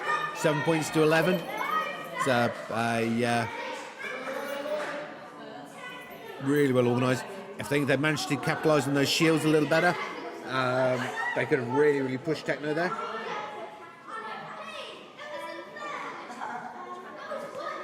So shields are going up nicely there, as you saw from Super Glitch, but there was no one taking advantage of them. So, you know, it's that constant issue that in order to have heavy shields, the shielder has given up their firepower. So the one person who the shields are useless to really is the shielder. That shielder needs to be placing those shields and calling to the assassin players on the teams, those who've got that high firepower build, to come in and use that safe firing position so they can really shoot with accuracy. Because obviously because the shots come from your head, when you're moving and dodging, it makes you much less accurate in your shots because you're having to stay mobile. If you can be behind a shielded position and get those shots straight out, you're way more accurate in what you're putting out there, really pick your shots nicely and get more control of what you're doing. So good shielding, good work on that from Super Glitches, but now that shielder needs to be communicating with their assassins, and when those shields go up, calling the assassin into that shielded position so they can use it to basically earn points from it. So teams get themselves prepped up now for game 2. There was only a 4-point difference in that previous game, and I said if the Shield had been communicating with their team and pulling an assassin into that Shield position, I think that could have been a much closer game. So let's see what the teams go for in the second round. Whether Techno are going to assume there's going to be shield use from glitches and shift one of their players to a more technician-based role, or if super glitches go for something a little more random in their team makeup.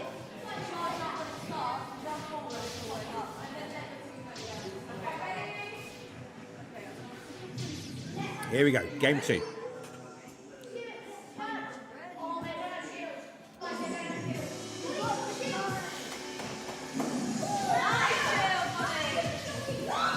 Okay, good heavy duty shield on that front edge there. Good shields on the centre line. Let's see if the super glitches can take advantage of these shielding positions. Too quick, arm not cleanly in the charge position. So charge shield, your arm needs to be completely vertically down for a full 2 seconds and then flick straight up to the vertical in order to bring that shield up. 3-1, super glitches doing really well here. Those shields on the centre line really making a difference for them. Hugely limiting Techno's ability to get points on the board. However, that is all of their shields gone. Currently only got a 2-point lead and over 30 seconds remaining. So plenty of time for Techno to fight this back. Super glitches need to pull right back onto the back wall now. Keep themselves evading, keep moving, make themselves hard to hit. Don't let Techno close that gap. They really worked hard to get that point score. They don't want to let Techno catch them. 7-6, single point in at 7-7. Techno have caught them. 15 seconds. Can they hold it on? Techno edging ahead by a point now. 10 seconds. Super glitch pulling it back. 5 seconds on the clock. 8 points apiece. 9-8. Techno take it 9 points to 8. That was much better play from super glitches though. Good shield position across the centre line there. Really locking out Techno for a large part of the game there, and good point scoring there coming in from the from both sides.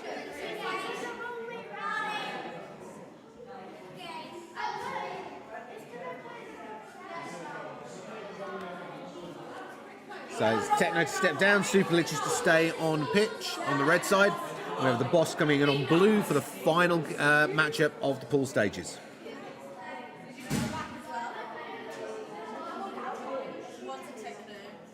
So that's currently 4 match wins for IDK, 2 Rockhoppers, 2 Boss, and 1 Techno.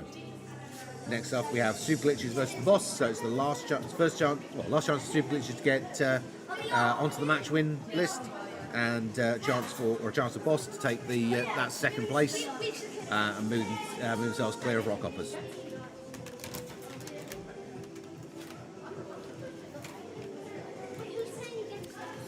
So last game now coming up of the pool stages, and then we'll be shifting through. So the 5th ranked team will drop out at the end of the pool stage, and we'll be moving through to semi-finals. Then between those top 4 teams, and then obviously off that, losing team in semi-finals will go to the 3rd place playoff. Winning teams in semi-finals will go to the final game. With the teams placing those 1st, 2nd, 3rd positions earning bonus ranking points towards their scores, as well as the ranking points that they're earning for each of these matches that they're winning during the course of the tournament. And once we've done some maths on that at the end, we'll be able to tell you where the different teams are currently sitting on the national scale. A lot of teams from here are going to be moving up to the Southern Regionals at the end of the month. Where they've got higher point scoring matches. We'd expect off there there'll be nice. We'll definitely have several of the Brighton teams positioned in that top 8 nationally, which will get them through to the UK National League, which starts in April. But it's only the top 8 ranked teams at that point that will be able to play in the National League setup. So. These opening local and regional matches really important, because they're setting the scene for who's going to be able to get up and through and into those national games. Okay, teams getting ready courtside there. So again, Super Glitch on red and the boss on blue. Here we go, game on. Heavy shielding again coming in from Super Glitch. It was working really well for him. Let's just see if straight targeting there of the Super Glitch shielder. Boss are fully aware of quite how difficult she's capable of making their lives. So once you know who the shielder is, if you can keep them knocked out of play, that's even better. Taking the shields down is great, but knocking them out so they can never put the shields up is even better. So 3-point advantage here for 4-point advantage for the boss. So Super Glitch really need to get those shields up. Layering the shields up on that front right corner, but there's neither of the Super Glitch assassins taking advantage of that shielding point yet. Just one more heavy duty shield left to go up. 6-point lead currently to the boss. Super Glitch really need to get some points on the board here. Great evasion work from the boss there on the back line though, making themselves super hard to hit. No, it's not very clear through the looking through the shield graphics, but the boss performing really well there. 10 seconds remaining. 5 seconds. And that's a very controlling performance from the boss in that first round. Excellent targeting and control of the red team shielder. You know, shields are advantageous. They're definitely something that helps Super Glitch a lot. But if you can take that shielder out of play so the shields never go up in the first place, that is your best possible outcome.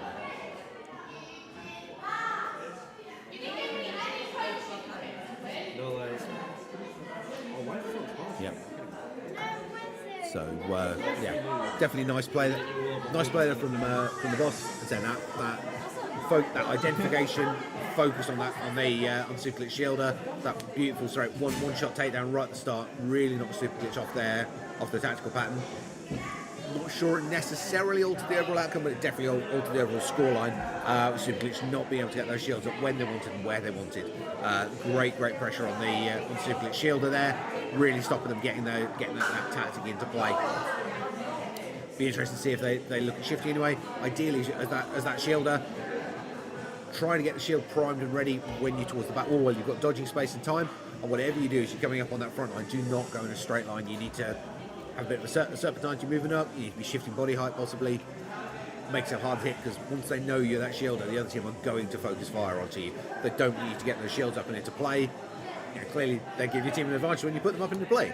And shooting them gets rid of them, but shooting you first means they never happen in the first place. So really good tactics there for the boss and focusing the shielder and trying to keep it locked out of play for as much of the game as they could.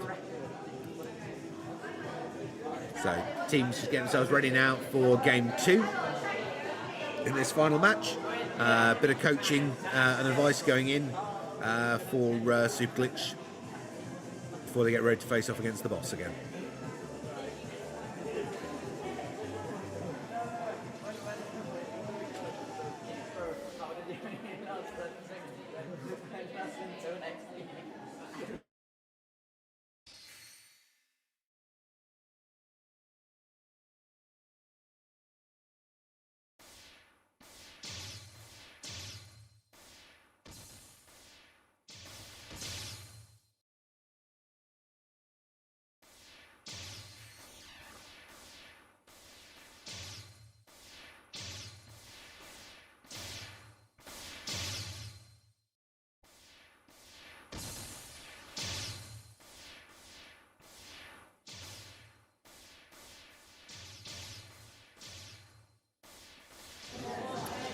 Okay then, so getting ready on this final setup. So assuming that the boss take this match, said there, I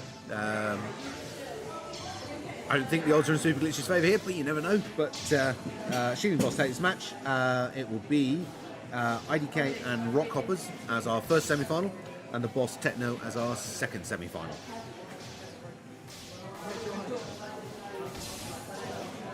But let's see how it goes. Can Super Glitches cause an upset? Because as much as we like seeing the good teams win, having an upset is much more enjoyable viewing for the audience. So here we go. Yeah, so heavy shields in again for super glitches. Boss got a dropped technician in to really sort of punch their way through those shields. See that real barrage of shots coming in, and super glitch shielder taken out of play and taken out of play again. Really, really heavy fire across the position. They are pretty much trying to keep her locked out for the whole thing here. Heavy, heavy focus fire coming on the shielder. Yeah. Perfect tactics from the boss. Keep that shielder locked out. Fortunately, she's focusing too heavily on trying to get the shields up and not on evasion, and allowing them to really just keep her locked out and racking those points up rapidly in the process. 30 seconds remaining. Heavy shields going in and just wiped out again. Barrage when they've got a charge 4 and charge 5 coming in there from the boss. Those shields are just getting annihilated.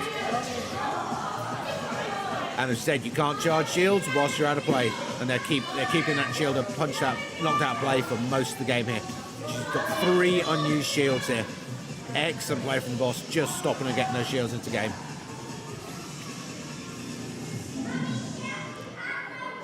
So brutal but highly effective tactics there from the boss. Absolutely locking down the super glitch shielder, preventing her getting into play or get those shields up at all. And without that cover fire, the teammates there just not able to get themselves up into decent firing positions either.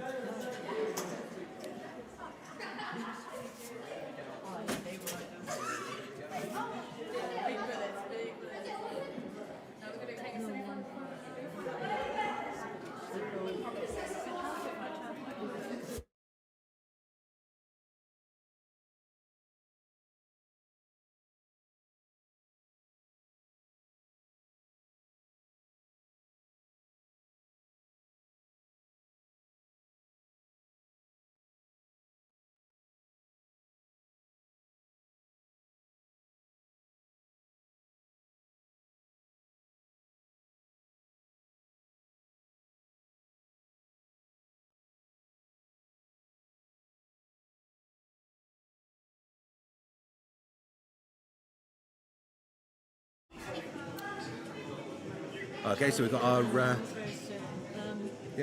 teams just cycling around now, and we'll be moving on to the semi-finals very soon. I think just giving everyone a little bit of a break while get a little refreshment to sort themselves out before we move on to the final 4 matches. So our first semi-final is IDK versus Rockhoppers. Our second semi-final will be the Boss versus Techno.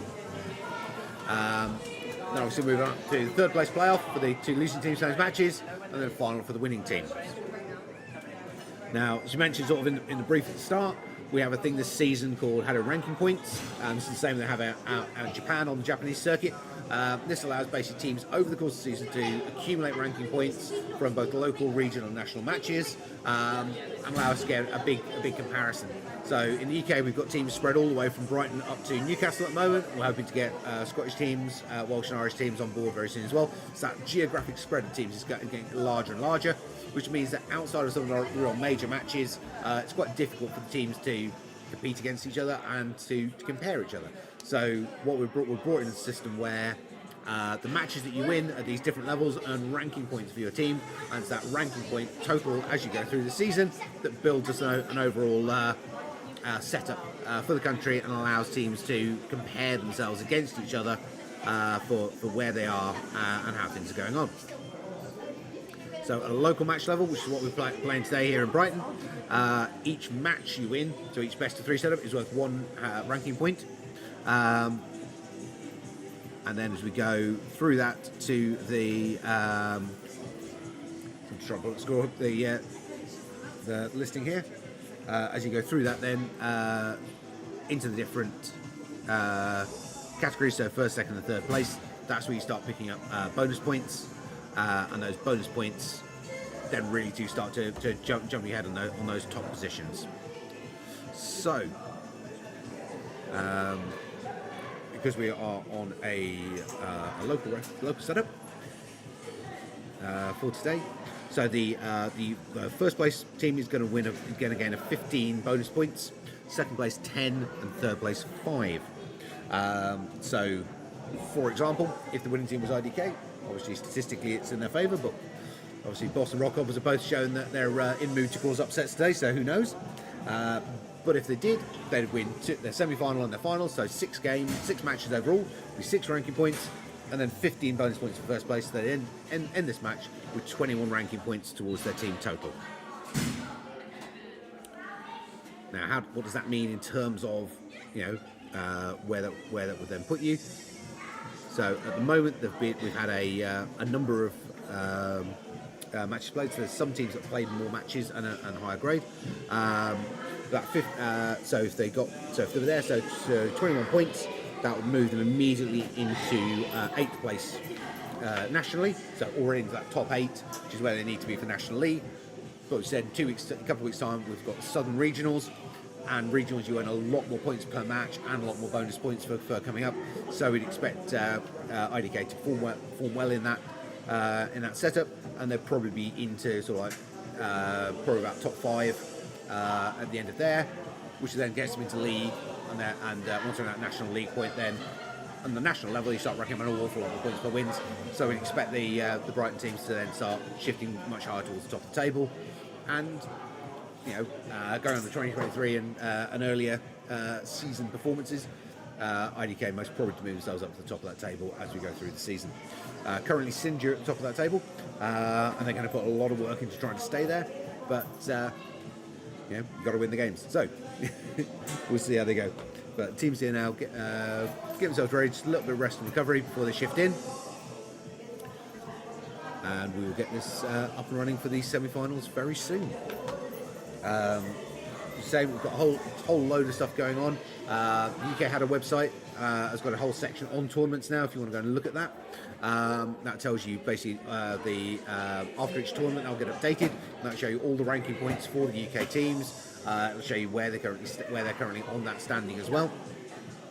The top 8 teams will be playing in the national leagues, and the national leagues kick off in April for the first round of those. There'll be 3 rounds of national league through the year, and then the top 16 teams overall will be the teams that are then in the UK Championships, which will be in November.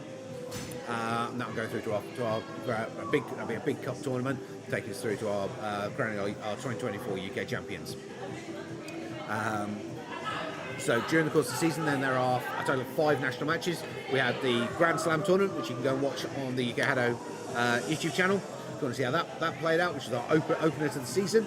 We then had the Northern Region Championship, which is also there on the UK HADO channel, which was the first real clash and outing for Newcastle and Manchester. With Barnsley played in the 2023 season, obviously beating up there as they were the hosts for it. So that worked really nicely.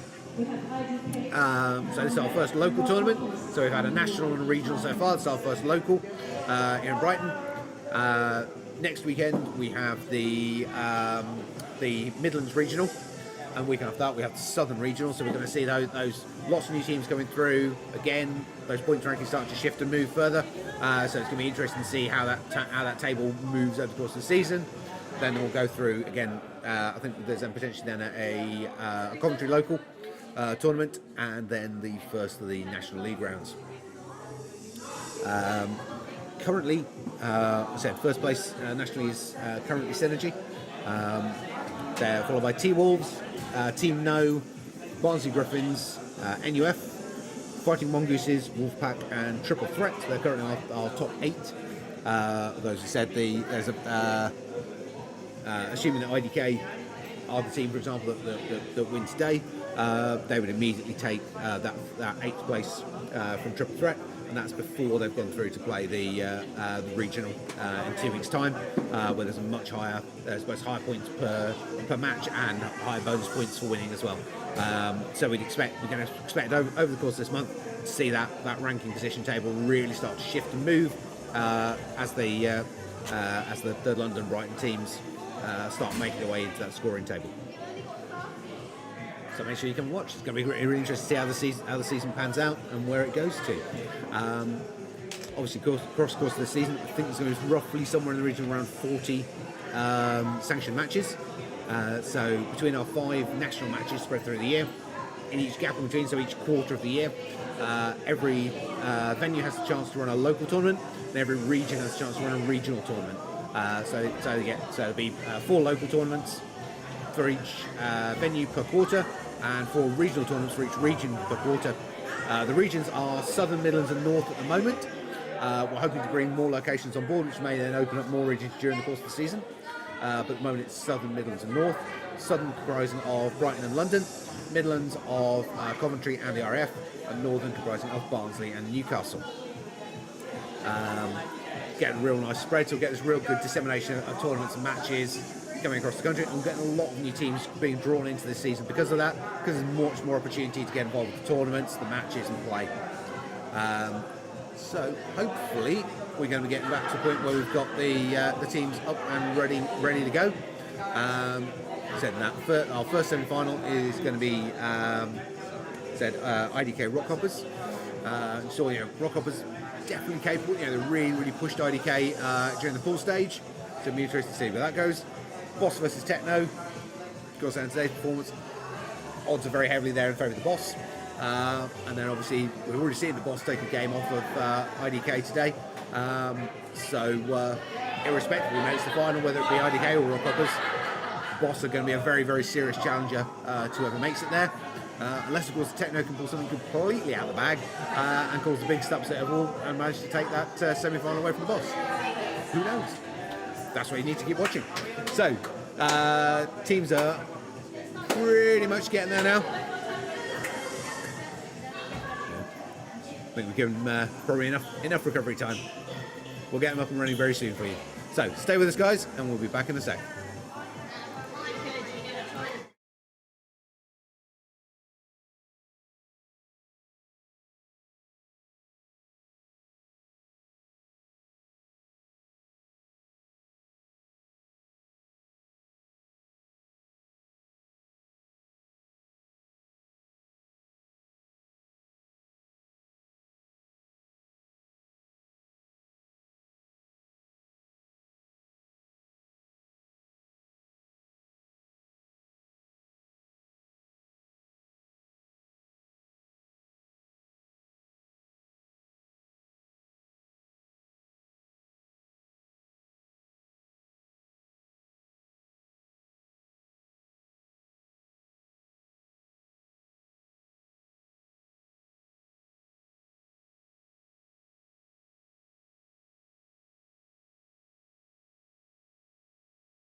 Right then, guys. So we're getting ready to head back into gameplay now.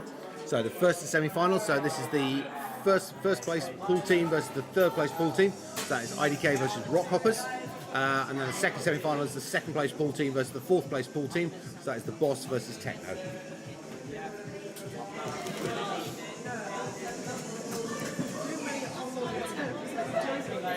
So yeah, teams just starting to move their way out onto court now. Have the get the court cameras up and running very soon. So that first matchup today, really good play from Rockhoppers, really putting a lot of pressure on IDK. Very close set of games between the two teams. Be interesting to see, can Rockhoppers do that again? Can they even push this and look at taking the game? Rockhoppers, as we said before, they're capable of it. The significant weight of wins is definitely in the favour of IDK, but Rockhoppers have taken games off them before. They've really pushed them during the pool stages today. It's not, statistically you've got to say it's in IDK's favour, but it's absolutely not a done deal. Rockhoppers are 100% capable of causing an upset here. So this is going to be a very interesting match to see how it plays through. Right, here we go.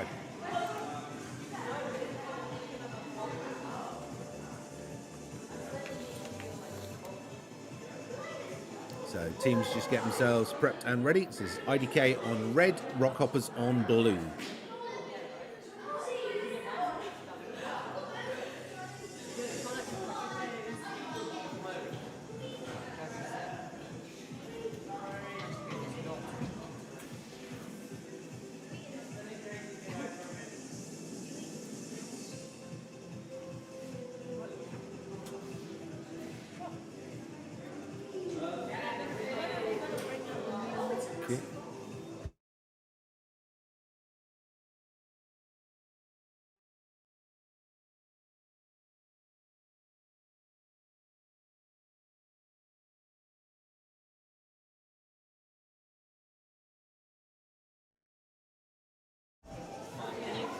So players just get themselves getting their tech sorted out and ready for game.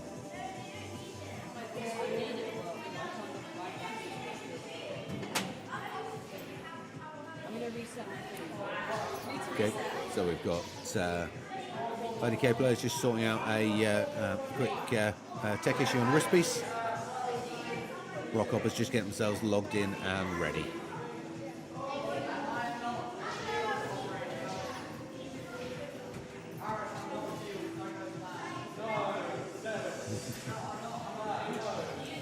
Quick bit of banter going back and forth between the teams.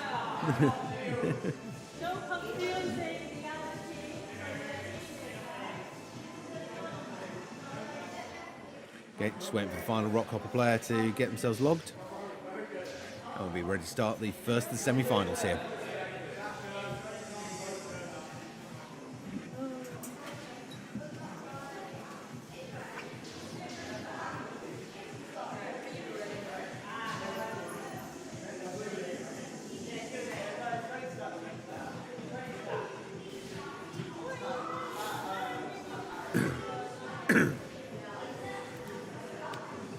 Okay, just sorting out a couple of elements quickly on headsets.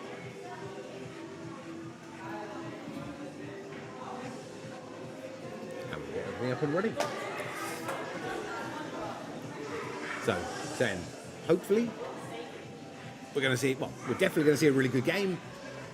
Who knows how it's going to go though, whether or not Rockhoppers are capable of repeating or put greater pressure on than we saw in that first match during the pool stages.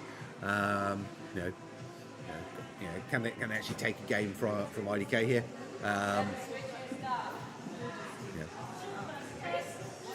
that we're in any way trying to stop IDK winning, but having teams that are actually pushing them, causing them to advance, forcing them to work harder, is only going to be a good thing for them as a team and for the sport overall. So I think we're just waiting on our final Rockhopper player, and we are in and good to go. Here we go. Game one. Okay, so aggression both sides.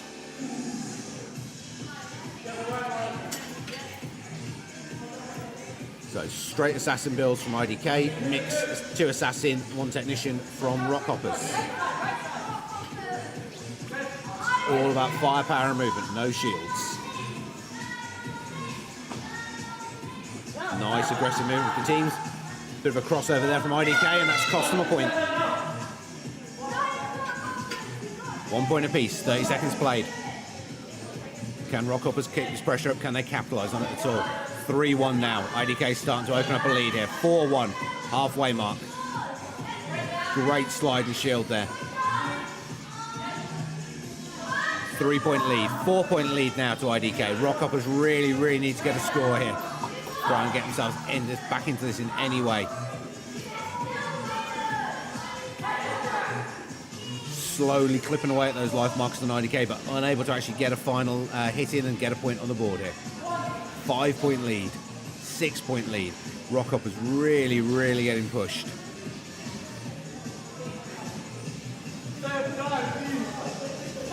Look very... Yeah.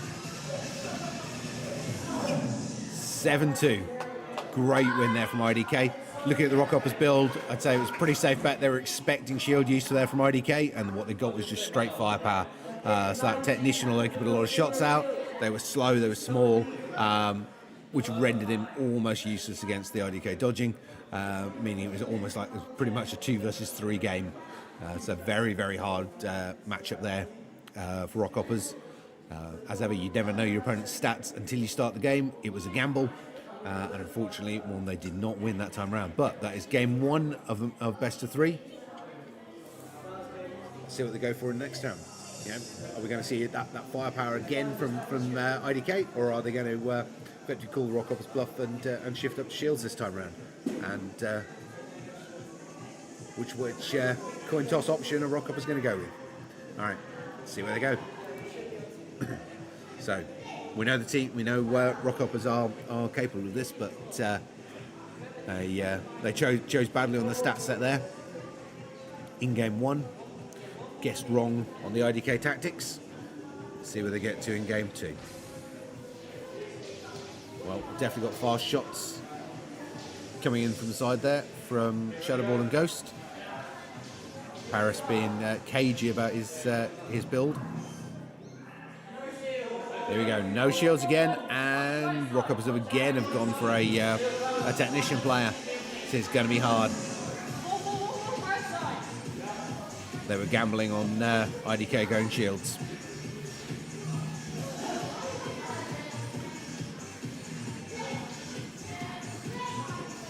Great evasion work both sides so far. First point on the board to Rockhoppers. IDK answering back. 1 point apiece. Concentrated fire from IDK coming in on the centre Rockhopper player. That's earned them a point, 2 points to 1. Can Rockhoppers keep this up? Yes, they can. 2 points apiece at the halfway mark. Got to really push that pressure now. Got to try and get at least a 1 point lead here, and then drop heavy shields in those last 15 seconds if you want any chance. 3-2 now. IDK with a point lead. 4-2. 20 seconds now. 4-3. Good shield on the front corner there. Took out quickly, but managed to earn a point off it. 10 seconds. 5-4, 6-4. Rockhoppers have got to step this up so much here. 7-4. And that is game 2 to IDK. 7 points to 4. Really good play from Rockhoppers there, but they flipped the coin both times, assuming IDK would go for shields, and they didn't. And unfortunately, that technician build just weakened their combination enough that IDK could power through on both times there.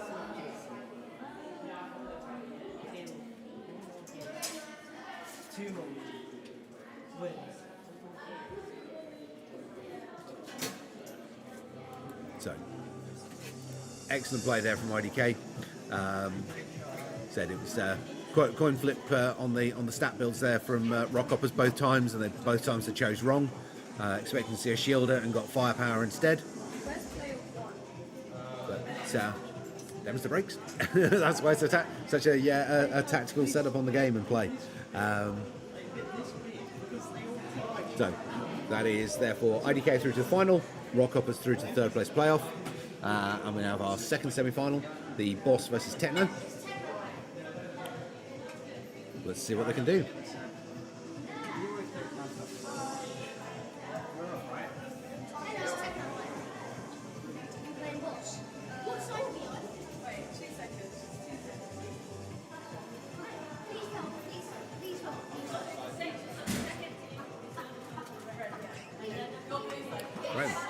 Sorry, what's the messages coming through? So getting ready now for our second semi-final, which is, we said, Boss versus Techno. Techno really need to pull something out of the bag here if they're going to get the win. So, as ever, if you're up against a team who are stronger in their playstyle and format, you might as well go for something crazy, because why not? It might just work. But let's see where they decide to go with this. So, teams just starting to get kitted up and move on to court now. So the winning team here will be facing off against IDK in the finals, and the losing team will be facing off against Rockhoppers in the third place playoff.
Right, so teams now just getting themselves prepped and ready.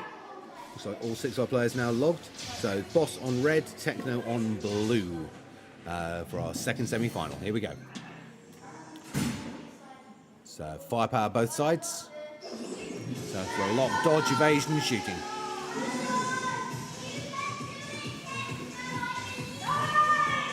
Clean shot there on the far side from the Boss. 3 points to nothing straight off the bat. 4-0.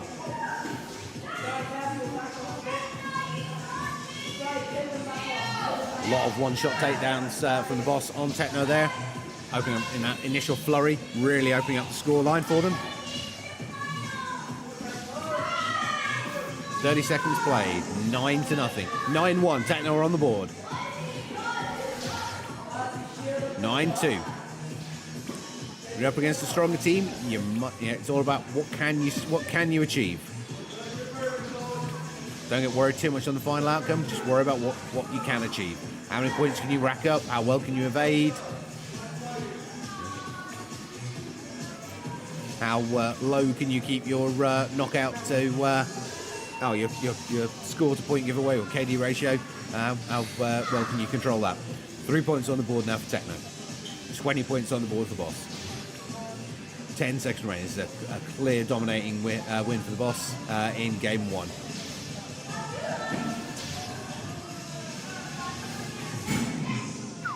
$24 points to 3. So that opening sequence you can see on the time scale there, that first sort of 20 seconds, really dominant for the Boss.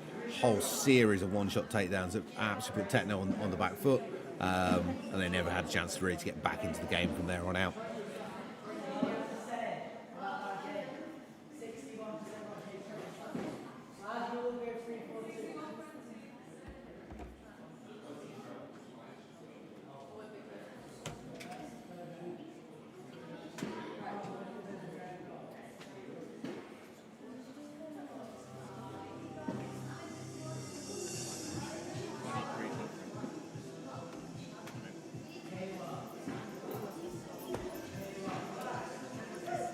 Okay then, so it's the team cycling around and getting ready for game 2.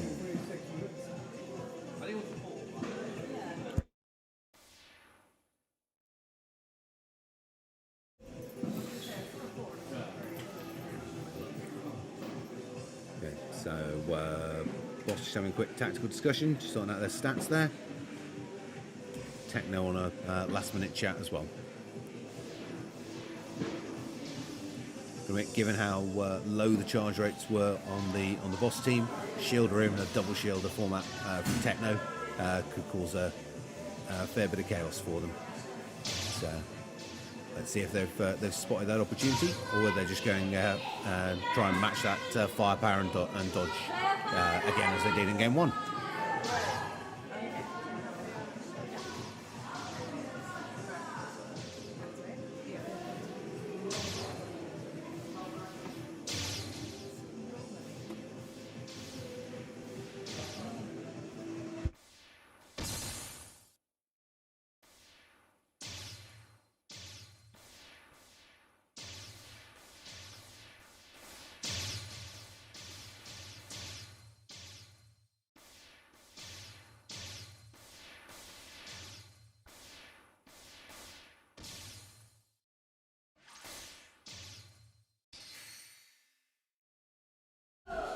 Here we go, guys. Game 2. Yep, and Techno have shifted up their tactics here. We've gone for a heavy shield this time. But it looks like that was the Boss had got an idea they were going to try for that. And they've got a full rank 5 charge rate technician. 3 points to 1. 4-1. 5-2, so already a much better performance from Techno here. But those shields have been absolutely ripped through. So bought them a little bit of breathing space, but that's it. Boss reading the fact that we're going to go for shields perfectly there, going for that technician with rank 5 charge, and they just cut the way straight through those heavy duty shields from Techno. So Techno are now back to just that move and shoot, but obviously with one player who's got really no outgoing firepower. They've got quite slow shots as well, speed 2 pretty much across the board on the Techno players, making them much easier to evade for the Boss. But it's already a better scoreline than game 1. So I've got to say, shielding was the right choice there for Techno, but excellently read there by the Boss and well countered in their stat build. So that is the Boss through to the finals and Techno through to 3rd place playoff against Rockhoppers.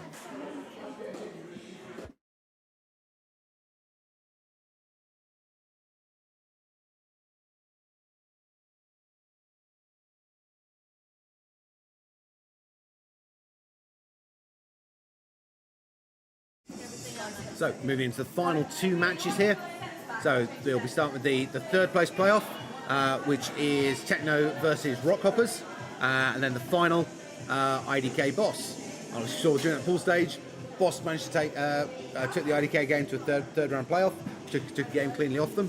So the Boss are definitely on form today and are capable of taking games from IDK. So, you know, this is not a foregone conclusion for the final, which is always a nice way to go into it. Obviously, odds are in IDK's favour, but absolutely not a foregone conclusion for them to take this one. So it'd be interesting to see if the Boss can manoeuvre an upset here. But the team's now getting ready for that 3rd place playoff. So Rockhoppers versus Techno for the 3rd place playoff.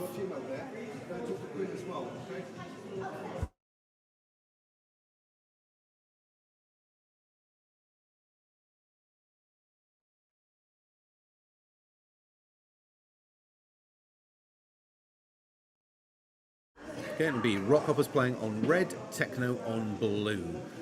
Teams just getting themselves prepped and ready to come back on court.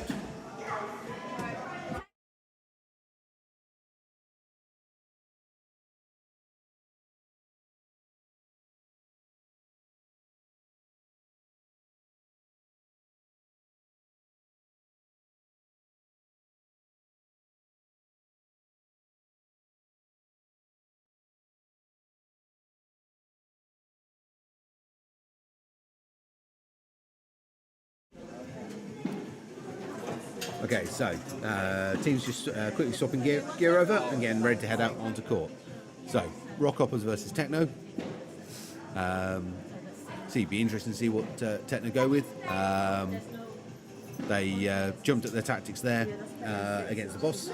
Unfortunately for them, the boss read it well in that semi-final and managed to counter it. But it does show they're capable of innovation, changing their tactics.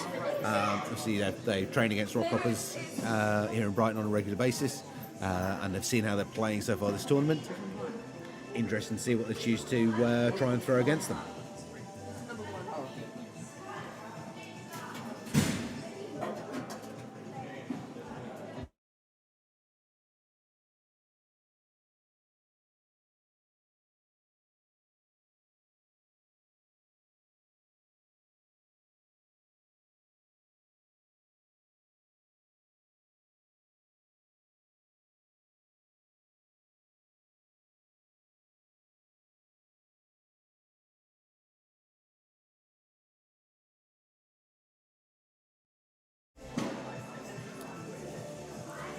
So third place playoff. Third place is one of the bonus position point positions. So as well as getting your match win points at the local level, this also picks up a 5 point HADO ranking point bonus towards your team's national score.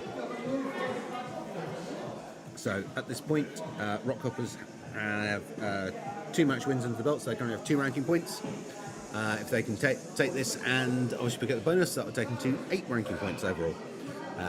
Which is not within the top 8 yet, but it's on the board, and with points available at the end of the month at Southern Regional, that could very well move them up into that top 8 position. So every ranking point you can get is worth it. Every single one of them adds to your team's ranking total and pushes you higher and higher up that table on the national level.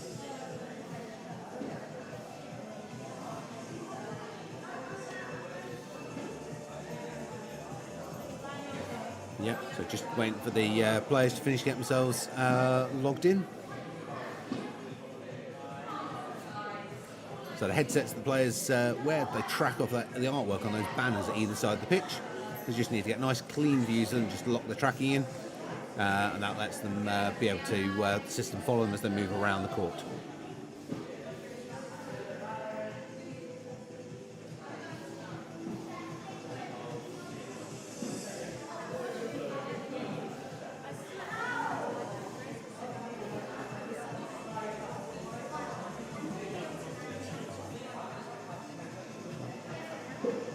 Waiting on the last of our players to get themselves logged and ready.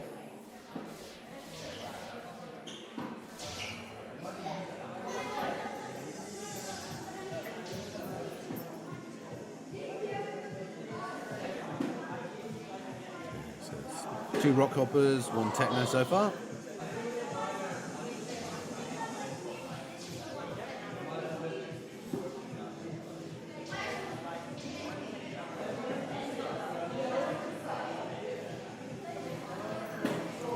Okay. 2 Techno, just waiting on one more player from each team now.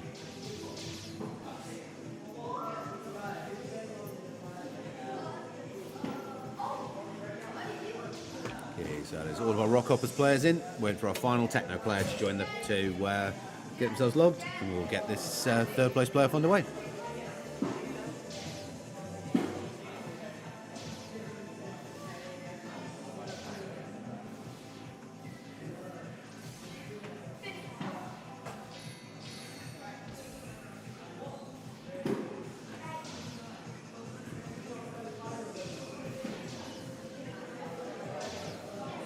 Okay, that's all our players logged and ready. So just wait for the coaches to clear court and we'll be good to get the game underway.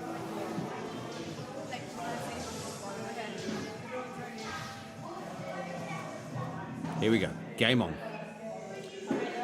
Heavy shields from Techno, and so Rockhoppers have read it well, and they've got a rank 5 technician in there to start punching their way through those shields. Layering the shields up there. For Techno, 1 point apiece. Got to get better use out of those shields. They're starting, cut through really rapid. That's 20 seconds play. They're already on the 3rd shield. fourth shield just gone up there from Techno. Still holding up 2-1 now. Rockhoppers just a single point lead. And that is all of the Techno shields up and gone. So 2 points apiece, halfway time, but no more shields for Techno. Nice casual shield position up on the front line there. Techno just allowing that shield to just stay in position, which is really dangerous. 7-5 here to Rockhoppers. That was a much closer game than I was expecting it to be, seeing the stat builds there. The Techno managed to hold on to that really well, even though they burned through so many shields early on. I think it gave them quite a lot of confidence to stay in the game, meant Rockhoppers didn't start to run away with the point score in any way, and kept them in there all the way through to the end. Great play from Techno there against the much more experienced team.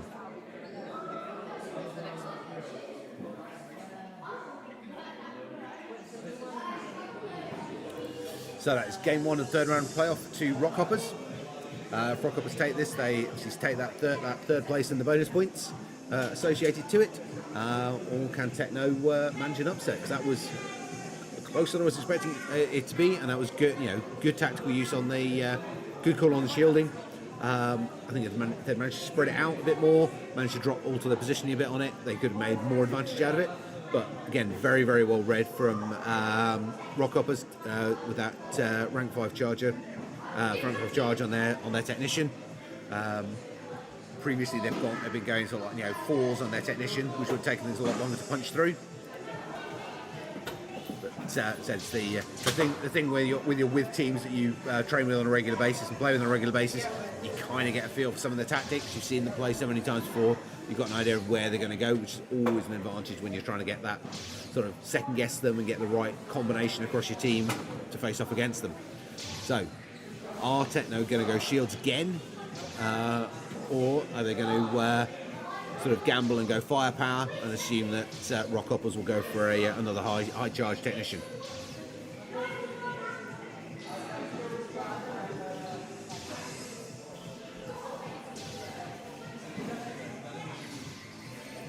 Just wait for the last of our players to be ready. We are pretty much good to go. Coach is just clearing court.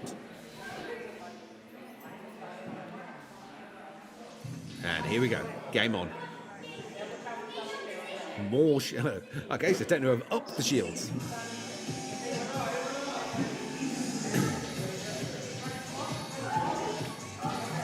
Layering up in the shields and that back wall there. First points on the board though to Rockhoppers. Techno need to get some points on the board here. If you're going to use those shields, you've got to capitalise on it. You've got to earn something from them. Otherwise, there's a lot of stat points that have been burned for no benefit. Shields so far, all they do is hold Rockhoppers off. Huge barrage coming in from Rockhoppers. Still hold them away, but Techno needs to get on the scoreboard here. Halfway mark, 1-0, 2-0. That's the last of the Techno shields gone. Rockhoppers starting to rack up the points now. Techno using those shields to slow the Rockhoppers down, but they didn't manage to gain any advantage from them. All it did was slow the Rockhoppers down. 20 seconds remaining now, 7 points to 1.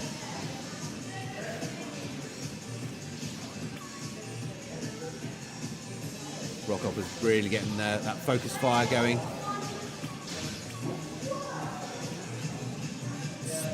Nice ground movement and evasion there from Rockhoppers, making themselves really hard to hit on that back wall. And that is a controlling win in the second game there, 13 points to 2. I mean, the shielding tactic from, as you can see from the score setup there on the chronology, the shields from Techno, they held Rockhoppers off, they slowed the rate of fire down, but Techno weren't actually able to capitalise them on it in any way and gain any real benefit from them other than slowing down the speed at which Rockhoppers were able to earn points. So unfortunately, if you're going to choose shields, you've got to get a benefit out of it. It's not enough just to slow down the other team. You need to be earning points from those basically protected firing positions. Otherwise, it's just not enough. The payback in terms of what you get for having given up points to that finite resource compared to what you could have had you had charge rate or speed on your shots instead. It's not. You can't afford to just use it to slow down the scoring rate of the other team. You have to use it to create yourself clear defender positions that you are earning points from by being able to snipe cleanly from those shooting points. And unfortunately, Techno weren't able to do that in that game. So that is Rockhoppers taking the third place and the 5 bonus points that go with it. And we're moving on to the final. So IDK versus the Boss. You saw. Boss took a game of IDK in the pool stages, taking to a third place playoff. Very, very close play between the two teams. Interesting to see where it goes. See, IDK are going to be coming out all guns blazing. They're not going to want to let Boss get another game on them. However, Boss have also got an awful lot of confidence under the belt because they took a game off of IDK. So where this ends up is going to be very interesting to see.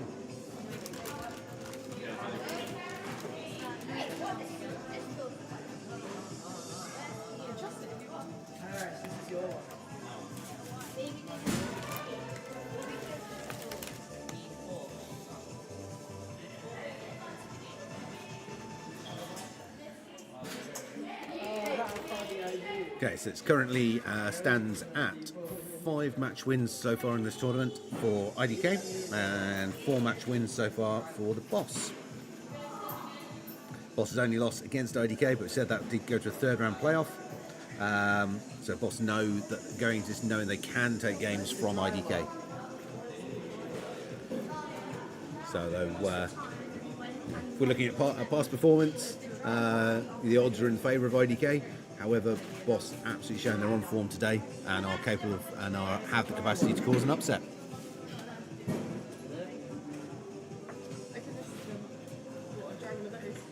So the team's just getting their gear sorted out and prepped.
Okay guys, so nearly ready now for the final here of the first Brighton Cup of 2024. Here we go. Boss on red, IDK on blue. Firepower across the board, no shields in game 1.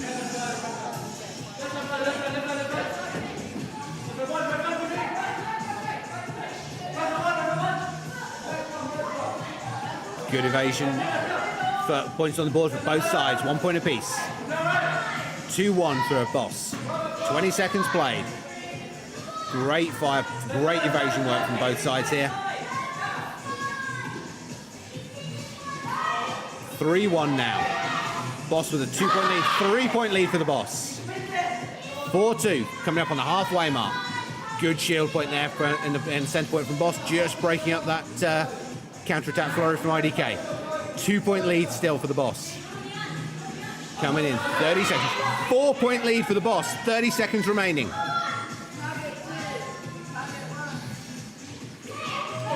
3 points in it. 2 points in it. IDK starting to fight back. We know they're coming into this final, so like 15-second point, where we know we get this huge flurry and attack from IDK. 3-point lead though for the boss. They could do this. 10 seconds. See that counter-attack really kicking in from IDK. 2 points in it now. Great evasion work on the back corner there from the boss. 7-5. Boss take game 1. 7 points to 5. So that is a second upset in this tournament. Second game from taken from IDK by the boss. IDK now need to win the next 2 games in order to take this cup. Or are we going to see the rise of a new champion and the boss take the lead here at the first Brighton tournament?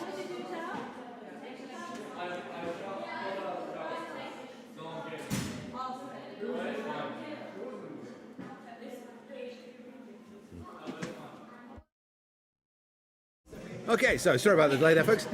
So what we were having there was an issue. Basically, one of the IDK players, their set wasn't charging correctly, and we've just been reviewing the footage from that match area, and there's a period of about 20 seconds in the middle of the match where the players clearly got their arm in the correct position, clearly moving forward to fire, and nothing is happening. So that's a technical fault on the set, and therefore we're going for a rematch of that game.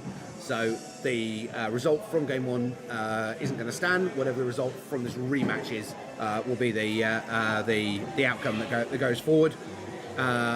So see if the boss can do it again, and whether that was whether the win was due to the IDK player who was unable to correctly charge and fire. Here we go.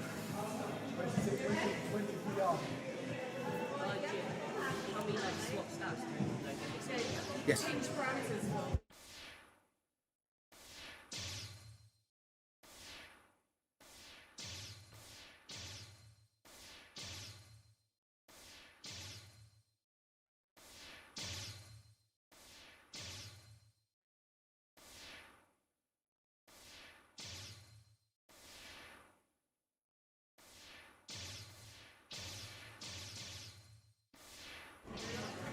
Okay, so team's getting set now for the rematch here.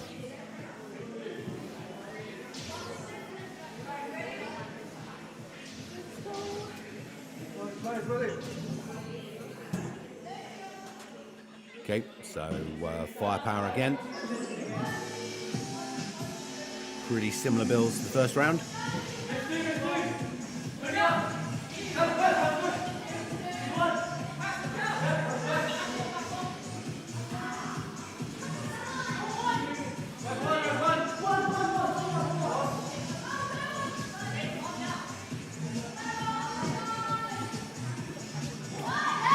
First point on the board for the boss.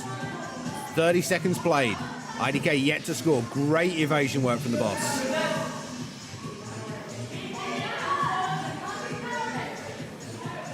Coming on the halfway mark. IDK on the scoreboard now. 1 point apiece. Great response from boss, and IDK answering straight away. 2 points apiece now. IDK edging with a point. Can the boss pull it back up?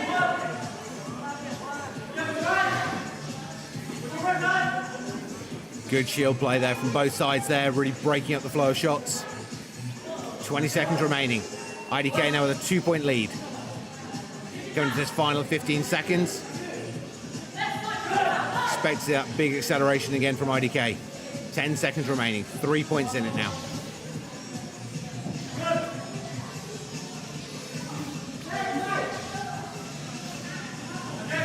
Seven points to 2. IDK take the rematch game.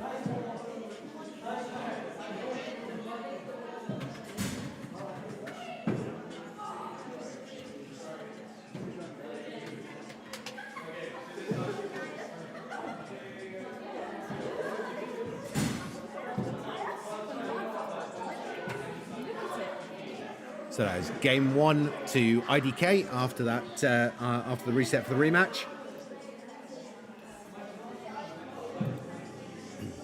And we'll be shifting through now to the second game here of the Brighton Cup final. So Boss need to win the next 2 games to take this tournament.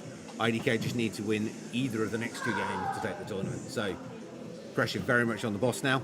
Obviously that elation from taking that first game. Unfortunately, there was a verifiable technical issue, so which is why we needed to have that replay. And IDK happily taking the win on the replay. See what the Boss are going to do here, whether they're going to change up tactics in any way, shift the stat sets around, try anything new, or whether they're just going to go with what they know and what they do, because they do it well. But obviously, a little bit on the back foot now after having to have that replay of game 1. Here we go. Teams getting prepped and ready.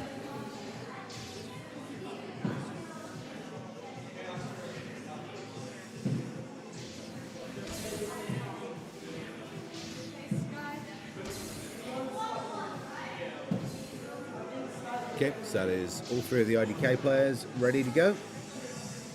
Just waiting for the final Boss player to input their stats and be good to go.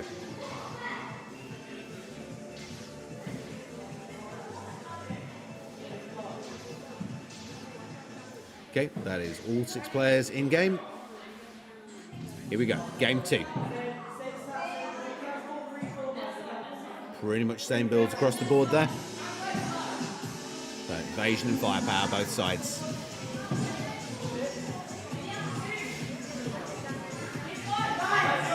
First point on the board for IDK. Second point for IDK.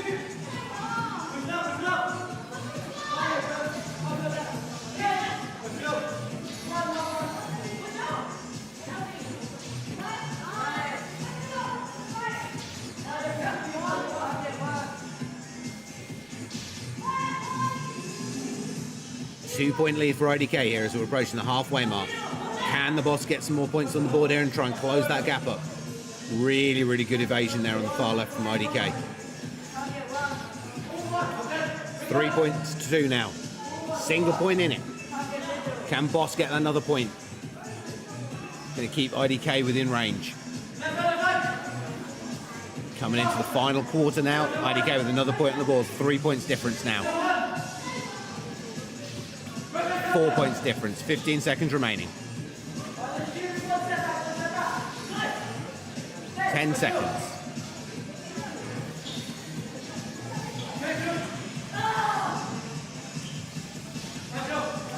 3, 2, 1. That is game, match, and tournament to IDK. 8 points to 3.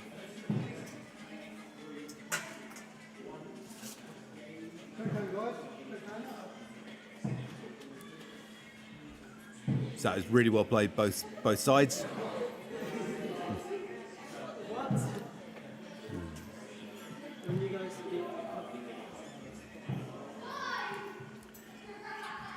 So that is IDK as winners of the Brighton Cup. That's Boss taking 2nd place and Rockhoppers taking 3rd place.